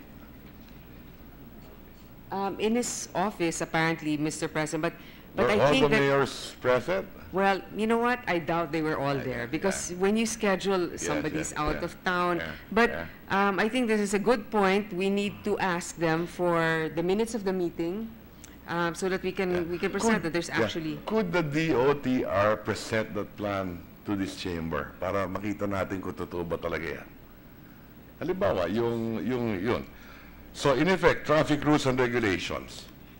What do you plan to do ba talaga? I'm asking this question to test the DOTR. Mr. Are President, they capable enough? That's the point that I'm trying to raise here. I'm not quarreling with the chairman. I think she put in a lot of work here, and I understand where she's coming from.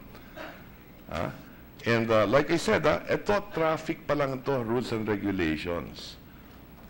What has the MMDA done? What has the DOTR done to work with the local government unit? It's been a year and a half.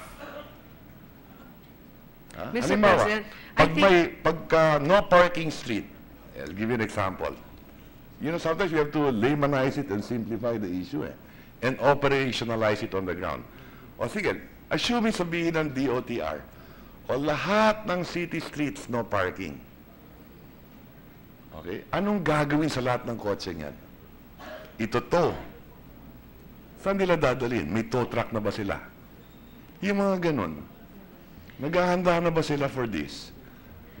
you know what, Mr. President, there's obviously no magic pill. We try to work with the situation given us. On the other hand, maybe that's why the... And that is my point, Mr. President. This bill is not a magic potion as well. Right, but it serves a certain purpose also. Now, for example, one more item. We were talking about a private subdivision earlier. Okay? What about Camp Crame, Camp Aguinaldo? Bubuksan ba nila?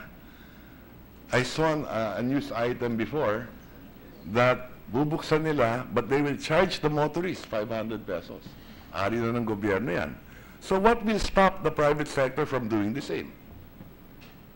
So pag government property, bayad kayo. Pag private yung subdivision, funded by private money, maintained by the real property tax owner, association dues, so on and so forth. Pwedeng pakialaman ng gobyerno, hindi babayaran. Pero pag dumaan ka ng kampo, kailangan magbayad ka 500.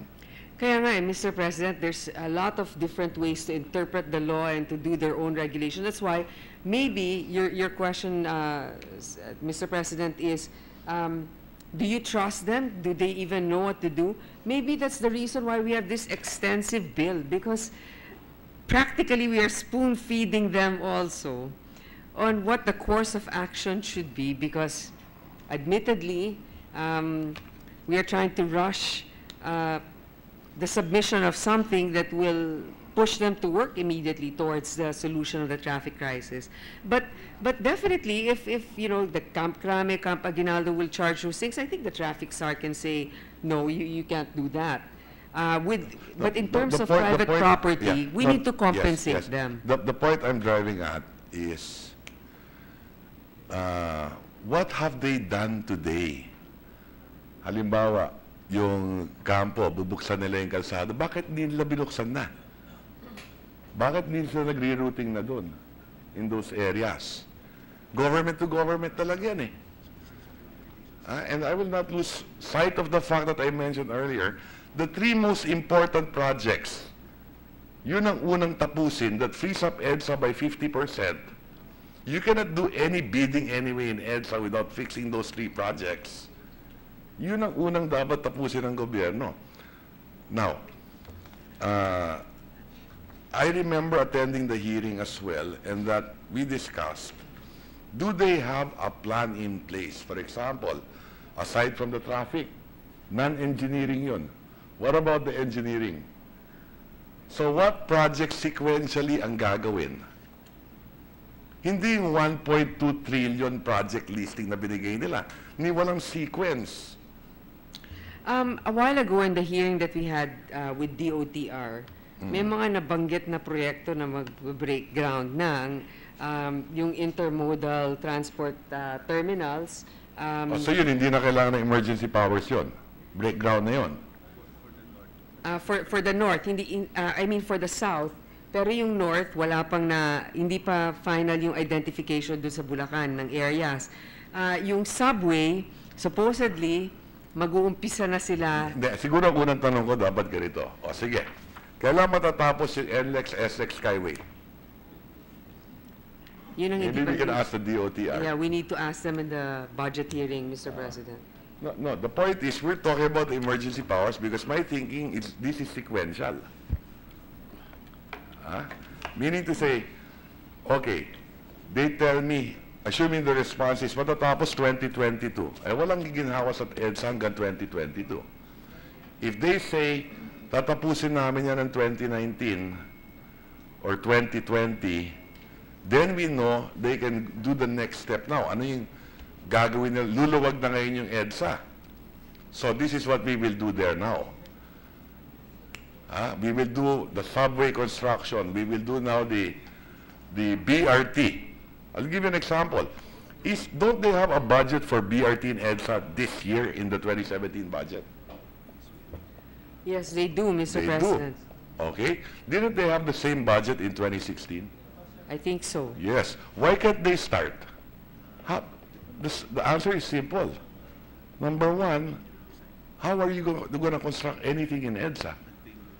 It's sequential. Mr. President, actually, procurement pa lang ng engineering design, pero failed bidding na. Yes. And why is that? Because the problem there is this. We had a discussion in Ladakh with the President on this issue. Sometimes, you know, I've been in the executive, so I know. So some of the problems there is they're trying to tailor fit certain in the terms of reference. Kaya nagkakaroon ng failures of bidding din yan. There's a lot of things eh. And the reason why you have this law is to protect the public. And we're saying let's relax all these laws, give the President emergency powers for 1.5 years. And I'm in favor of that. O sige, give us a list of what you want to procure with a negotiated contract. Let's write that in the law. Halimbawa, o sige, consultancies to do the engineering design. O sige, let's write that in the law. Which projects? Or what infrastructure projects? Let's write that in the law. Reasonably until 2019. Because that way, we can show the public, ito yung emergency powers that we granted the President. Ito yung mga ginhawang proyektong gagawin na makakalutas sa problema sa, halimbawa sa EDSA, sa C5, sa traffic, sa ganitong lugar ninyo. Ito gagawin to, pinamamadali natin to. I think that is the more prudent thing to do. That is just my suggestion. No, I thank the good senator for the suggestion. I think that is a great idea. That will also compel them Yes, precisely the to point. act quickly. Not to have a list of 1.2 trillion na naglolo. Hindi naman matatapos din ng... Yes. Hindi mauumpisahan. At alanganin naman, i-negotiate ninyo 1.2 trillion. Yes, Mr. President. And speaking with the experts within the DOTR, they agree. Yes. And this is a list that they can submit. Yes. And we can incorporate this in our bill. Okay, now, Section 10, formulation of the Traffic Crisis Action and Decongestion Plan. So I would assume that these are now, so dalawa yan, yung engineering and non-engineering. So why don't they submit a list to us of the engineering issues? So dalawa na yan, ha? One is the non-engineering. O ito ang magiging traffic flow sa Metro Manila. Example lang. Pakita sila. Ito yung gagawin natin. Ito yung mga... So, nagre-reklamo sila, ito local government, baka naman, excuse lang nila yung local government. Na they're just blaming it on the local government. O sige, pakita nila. O ito yung mga babaguhin namin, rerouting sa local government. Tignan natin. Let them present to us. O pangalawa, pag nabago natin to, okay, ito ngayon ang gagawin natin sa engineering. Ito yung mga kalsada, tulay na gagawin natin. Ngayon ito, regular ito, bidding na ito, walang problema dito. Ito yung top 10 na gagawin namin. Ito yung first one, ito yung unang 5, mahirap i-procure to. Ito, i-negotiate natin to. I'm willing. And why is that? Because, like I said, if we're losing 3 billion a day, it makes sense to me. Sometimes, yung inefficiency, inefficiency, but getting things done inefficiently is better than not getting things done at all. Mas malaking inefficiency yun. So why don't we just make a list and then simplify the bill? Huh? So like I said, no, can they submit to us their traffic crisis action decongestion plan? Para maliwanag. That way we can show the public pala. O asahan ninyo. Itong mga kalsada to, babagoy, i-reroute lahat ito. Itong dadaanan ng mga highway, paghandaanan ninyo, bibili ng gobyerno yung lupang yan. Mr. President, So on and so forth, to operationalize it. I would like to make a clarification, Yes. just to be sure in the intent of the good senator. Yes. If he would like for us to pattern this after the power crisis, so-called bill and emergency powers. It wasn't called emergency powers Yes, then. yes, yes. But something like that, like a three-page. To make it as simple as possible, and then that way also, because right here, we're talking about, and they show us, para may kumpiyansa tayo when we give them this authority. Transportation Master Plan for Greater Metro Manila and Metro Cebu. Shorter, can we do a shorter? Meron na ba talaga sila nakahandang ganito? Yes, do they you know know what? what to do, assuming we grant them these powers? Mr. President, so that we won't have additional committee hearings on this, Yes. we will just take the general intent and provisions here. For example, which projects will benefit from alternative sources of procurement, etc. And then... My suggestion is to simplify the bill, if that were No, possible. no, no. I agree also because if it's simple, it's easier for them to be accountable Easier for them to be, easier to implement. and easier to implement. Because the problem with implementing a 33-page bill, baka ma-traffic dito yung traffic crisis manager. And why not pinpoint na lang? We're creating a traffic crisis manager. Let's think of how we can operationalize it. We mentioned already earlier, at least 3 government agencies. Ako tingin ko nga, ang DPWH, mas maraming nagagawa sa para sa kaginhawaan ng traffic kaysa ng DOTR. At nung araw, pahirap pa ng MMDA. Okay? Parang hindi nakakatulong pa eh. Imbes na nakakatulong eh. Okay? Maybe now it's a little different. I hope so. But also, Mr. President, as I said, how will that coordination take place? Number one, there is a traffic advisory board of some sort that we are creating here. And the job of that advisory board is to advise the traffic crisis manager, which he may listen to or not in the bill. He may listen to or not. Okay? His relationship now with the DOTR secretary, his relationship with the MMDA, organizationally, his relationship with the, what do you call this, with the DPWH. How will that work? So, most of the budget will not be in the traffic crisis manager. It will be in the DPWH, it will be in the DOTR, it will be in the MMDA, so on and so forth. So operationally, I don't know, baka na, like I said earlier in the beginning, I think our problem is structural, systemic, organizational. We're creating this new advisory board, traffic. We might be adding to that confusion. May I ask for the purpose suggestion is of the good, good senator, like what would be a simpler, workable body? You know, I would want to listen to the executive.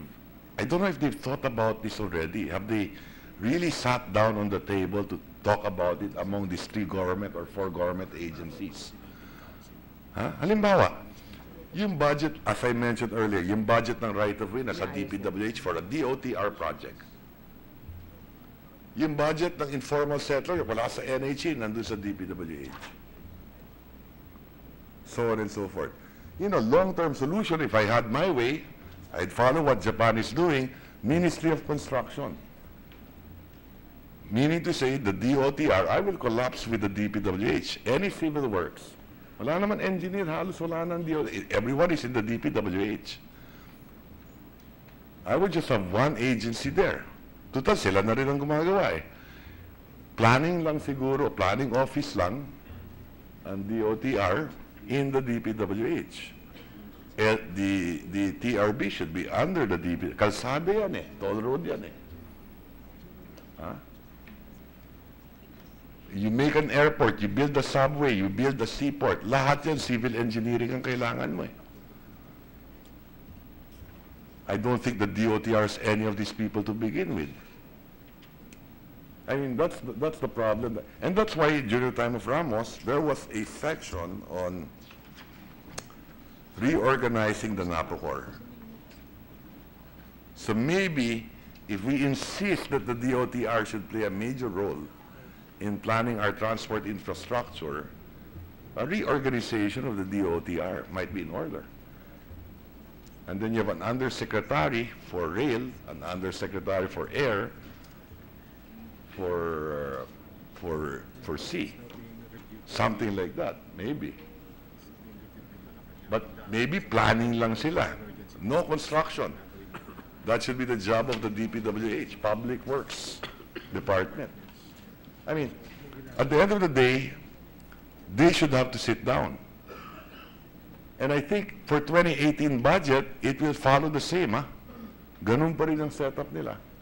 I know, Mr. President. I mean, I wish we could, all these ideas had come earlier. We're trying to beat a deadline also. I mean, because what's the use of this emergency law if we cannot approve it immediately? But it just came to my attention that the President is already reviewing an executive order that he might sign, which is the creation of a Presidential Coordinating Council for Traffic Management, to ensure an effective and unified traffic management and to suppress the traffic problem in the country. And part of that is to further strengthen and coordinate consultative mechanisms, advisory council, and etc., with all of these different departments. My first advice to the President, unsolicited, is not to create all these coordinating and advisory councils. We have too many in government. Ang mahalaga lang dito, mag-usap yung tatlo lang. Secretary of DPWH, DOTR, MMDA. And then identify the bottlenecks in their areas. Tapusin natin yung 3 major projects. And then they should know already what to do, what is the next project that we're going to undertake. That buys time for DOTR now for the railway. Because the long-term solution is the railway. Right? You're the subway, the MRT, the LRT1, LRT line extension, LRT2, so on and so forth. Now remember, meron tayo LRT1 hanggang MRT7. Okay? We know where MRT3 is. We know where MRT7 is going to be. We know where LRT1 is. We know LRT2. Where is LRT3? Where is LRT4? Where is LRT5? I mean, are we following that plan? Where's LRT6? Tumalun-talun tayo eh. Di ba? Yes, so Mr. President, just to clarify, so that we can continue working here, will the good senator, what he means is number one, Yes. just to summarize, Simplify the bill to identify as much as possible. the Yeah. priority projects. Yes. What else? To give us a taste man lang, a presentation of some sort. I don't know, maybe in all majority caucus, I don't know. This is the traffic rerouting that we plan to do. Broad strokes. Okay. To show us that they really have a plan. Ito yung mga projects na gagawin natin. Ito, tatapusin namin itong tatlong to. Then we can go to the public and tell the public immediately. The 3 projects will be done by 2019. Maluwag ng EDSA by that. Mr. Ilang President, tulog na lang. if let's say these 3 projects are identified, then we won't go through the details of how it will be achieved, as long as the full force of the government will be given to make those projects, to complete those projects on time. That they have a plan, that they know. Yes. And then after that, we know already, ano bang gagawin ninyo sa MRT talaga o sa EDSA? So, Mr. President, Yung in this... subway plan natin, I read it in the paper, $7 billion. ODA. Walang bidding yan. ODA yan eh. Yan, hindi na kailangan ng emergency powers yan. Ang emergency powers lang, yung funded by the GAA. Okay? Na taxpayers' money, and that's what the train is all about. The tax reform. So, Mr. President, for the majority caucus, will we have the DPWH present as well? So, that would be good. DPWH, DOTR, MMDA? Yes. Or wala na yung MMDA, Mr. President? MMDA because of the traffic. Okay. I would assume it is the MMDA who planned the synchronization of all those traffic with the local government units, right? Yes. The non-engineering part of it. At least they're attempting to, because they've not That's been right. very effective so That's far. right. Right. No, simple lang kasi, halimbawa, no parking lahat. Lahat ng kalsada. O sige, let's say, sabihin natin sa publiko, saan mo ilalagay lahat ng sasakyan? Itutuba ng MMDA yan, may plano na ba sila dyan? Saan mo ilalagay? Madali sabihin eh. No garage, no parking. Okay, lahat ng kalsada buksan natin. Saan mo ilalagay lahat ng kotse? So at least may plano man lang sila. Okay. That we have an idea. That is the extent. I have many more questions, Mr. President, but kung yun lang ang pwede natin gawin, there's no need for me to ask any of these other questions. No? So maybe we could have Majority caucus. a majority caucus. Yeah, the Para good may senator can kumpiyansa host tayo. it at his... I can host it in the Senate President's office. yes, I think we should If do that were possible, Mr. President. Yeah, So Mr. again, I thank the distinguished lady for a very comprehensive report. In fact, I think this bill is not only for short term, and many of the ideas here are actually medium to long term, which I support. So again, thank you very much, Mr. President. Yes. Okay. Thank you, Mr. President, and we're looking forward to scheduling that caucus in your office as soon as possible, so that we can streamline it. I agree. If we can make this bill shorter without further committee hearings, we should. Yeah. Thank you, Mr. President. Majority Leader. Yes, in that case, I move to suspend the consideration of Senate Bill 1284 under Committee Report 24. Any objection? Hearing none, approved. May we have a 1-minute suspension, Mr. President? Session suspended.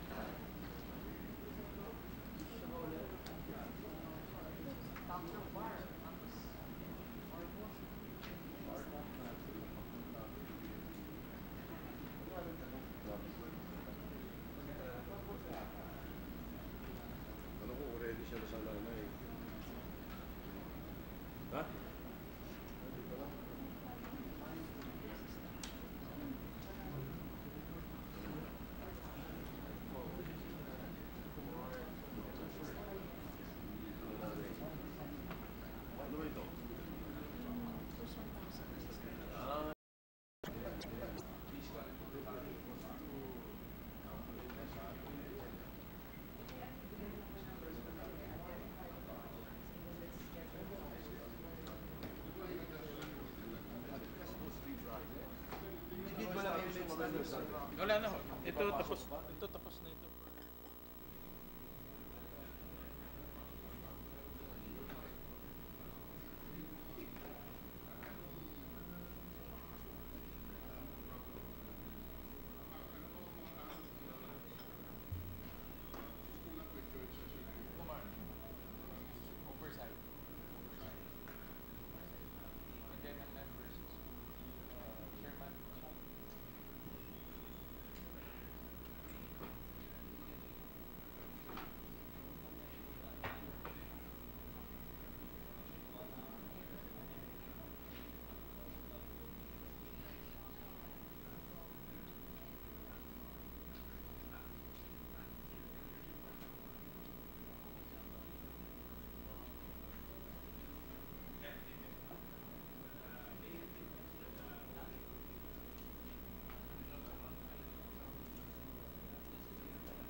maging board member in the future. Hindi ka daw pwedeng tumalon from council.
Ready to resume, Mr. President.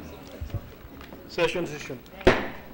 President, I move to resume consideration of Senate Bill 1483 under Committee Report 117. Any objection? Hearing none, motion is approved. Mr. President, this is the Fiscal and Monetary Report Act of 2017. Now, the parliamentary status of the measure is that we were in the period of individual amendments.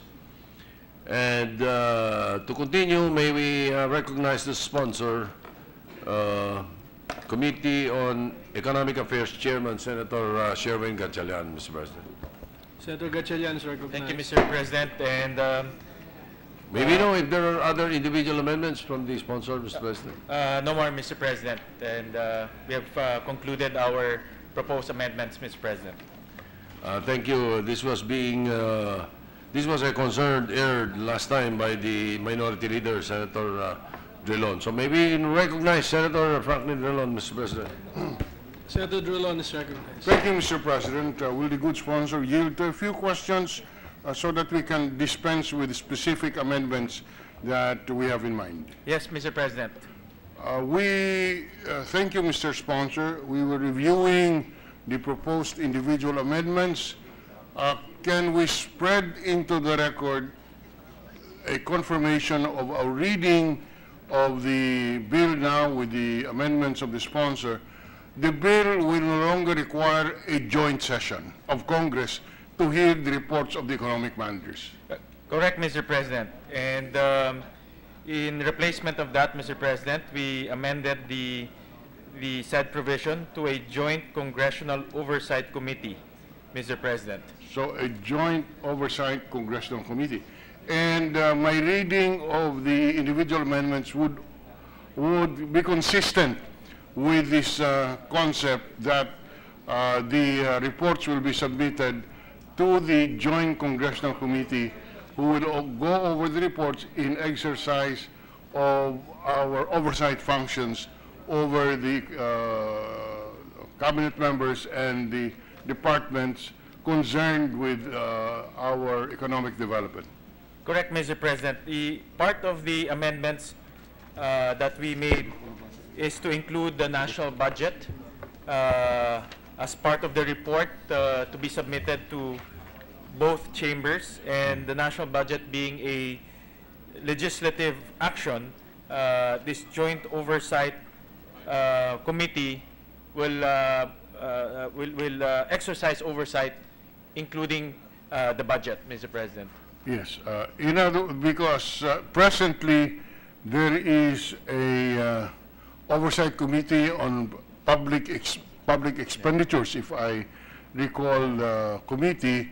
And so this committee that is being proposed under this bill would have a broader coverage and mandate than the present committee, which would exercise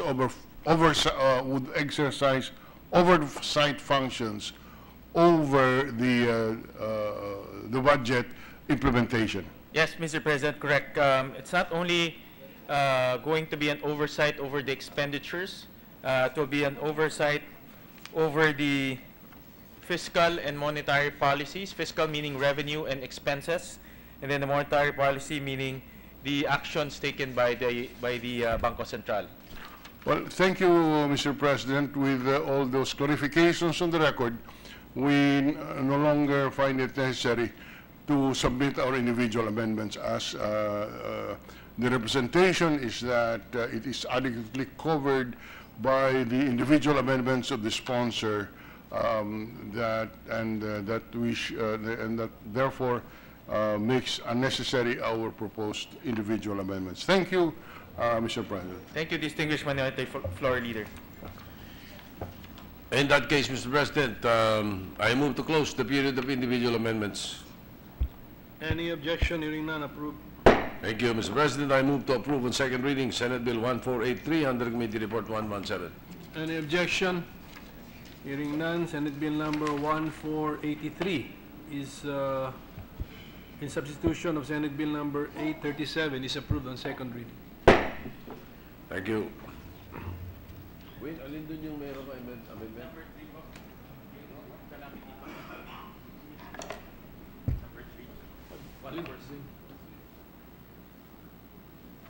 1461. Ito isa, pwede hindi na muna. Hindi na muna. Independent pa siya rin. Marami pa ito.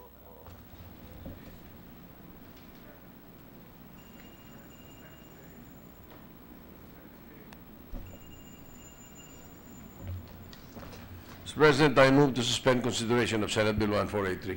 Any objection? Hearing none, motion is approved. Mr. President, I move to resume consideration of Senate Bill 1461 under Committee Report 98. Any objection? Hearing none, approved. Mag-amend na siya, tapos suspend tayo. Mr. President, this is the Electric Cooperative Emergency and Resiliency Act of 2017. The parliamentary status of the measure is that we're in the period of interpellations. May I now close, I move to close the period of interpellations, Mr. President. All right. Motion to close period for interpellation. Senator Drilon. May we recognize the minority leader, Mr. President? If we recall correctly, Mr. President, we have already closed the period of interpretation. In fact, we have already submitted an amendment which was accepted by the sponsor. I stand corrected, Mr. President. I don't know if this is age or something, but we've already closed the period of interpellations. I move to open the period of amendments, Mr. President.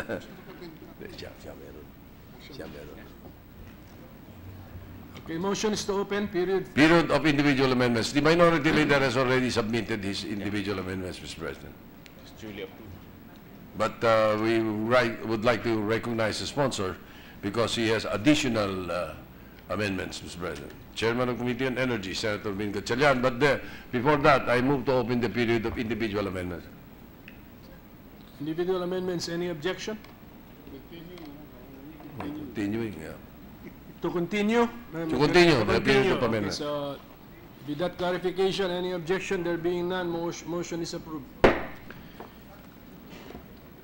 So may we recognize the Chairman of the Committee on Energy for additional individual amendments? The Chairman, Senator Gatchalian, is recognized. Thank you, Mr. President. And after accepting the proposed amendment of the distinguished minority floor leader, we saw that we need to harmonize the amendment with the other provisions of the said bill. And these are only very minor amendments, Mr. President. On page 8, delete the phrase starting with the word allocated What line, please? in line 10 until word inadequate in line 15A, such that the paragraph now reads, in case of a deficiency of the fund, comma, the NEA shall seek for the allocation of a supplementary budget from the National Disaster Risk Reduction Management Fund, comma, subject to the approval of the President, period. I so move, Mr. President.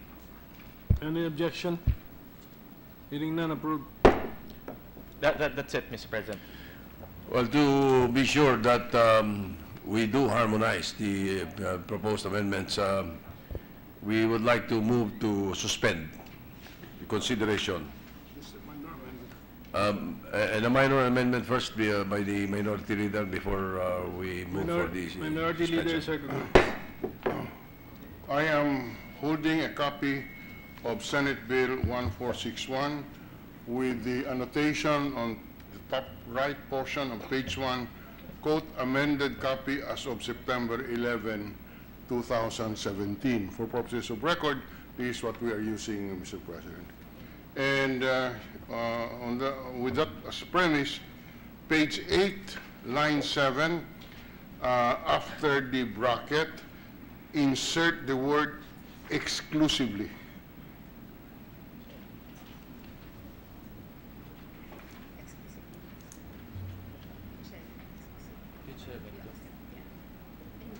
So to start paragraph B, That is would be the word paragraph B. exclusively. We have deleted previously the phrase B 80%, parenthesis, Yes. 80%, close Okay, parenthesis, yes. bracket.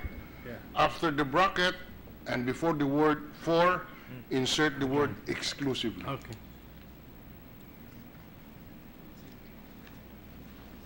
I accept, Mr. President. Okay. So any objection? Hearing none, motion is approved. Mr. President, I move to close the period of individual amendments. Any objection? Hearing none, motion is approved. I move to suspend consideration of Senate Bill 1461. Any objection? Hearing none, approved. Para mag-check muna natin. Thank you, Mr. President. I move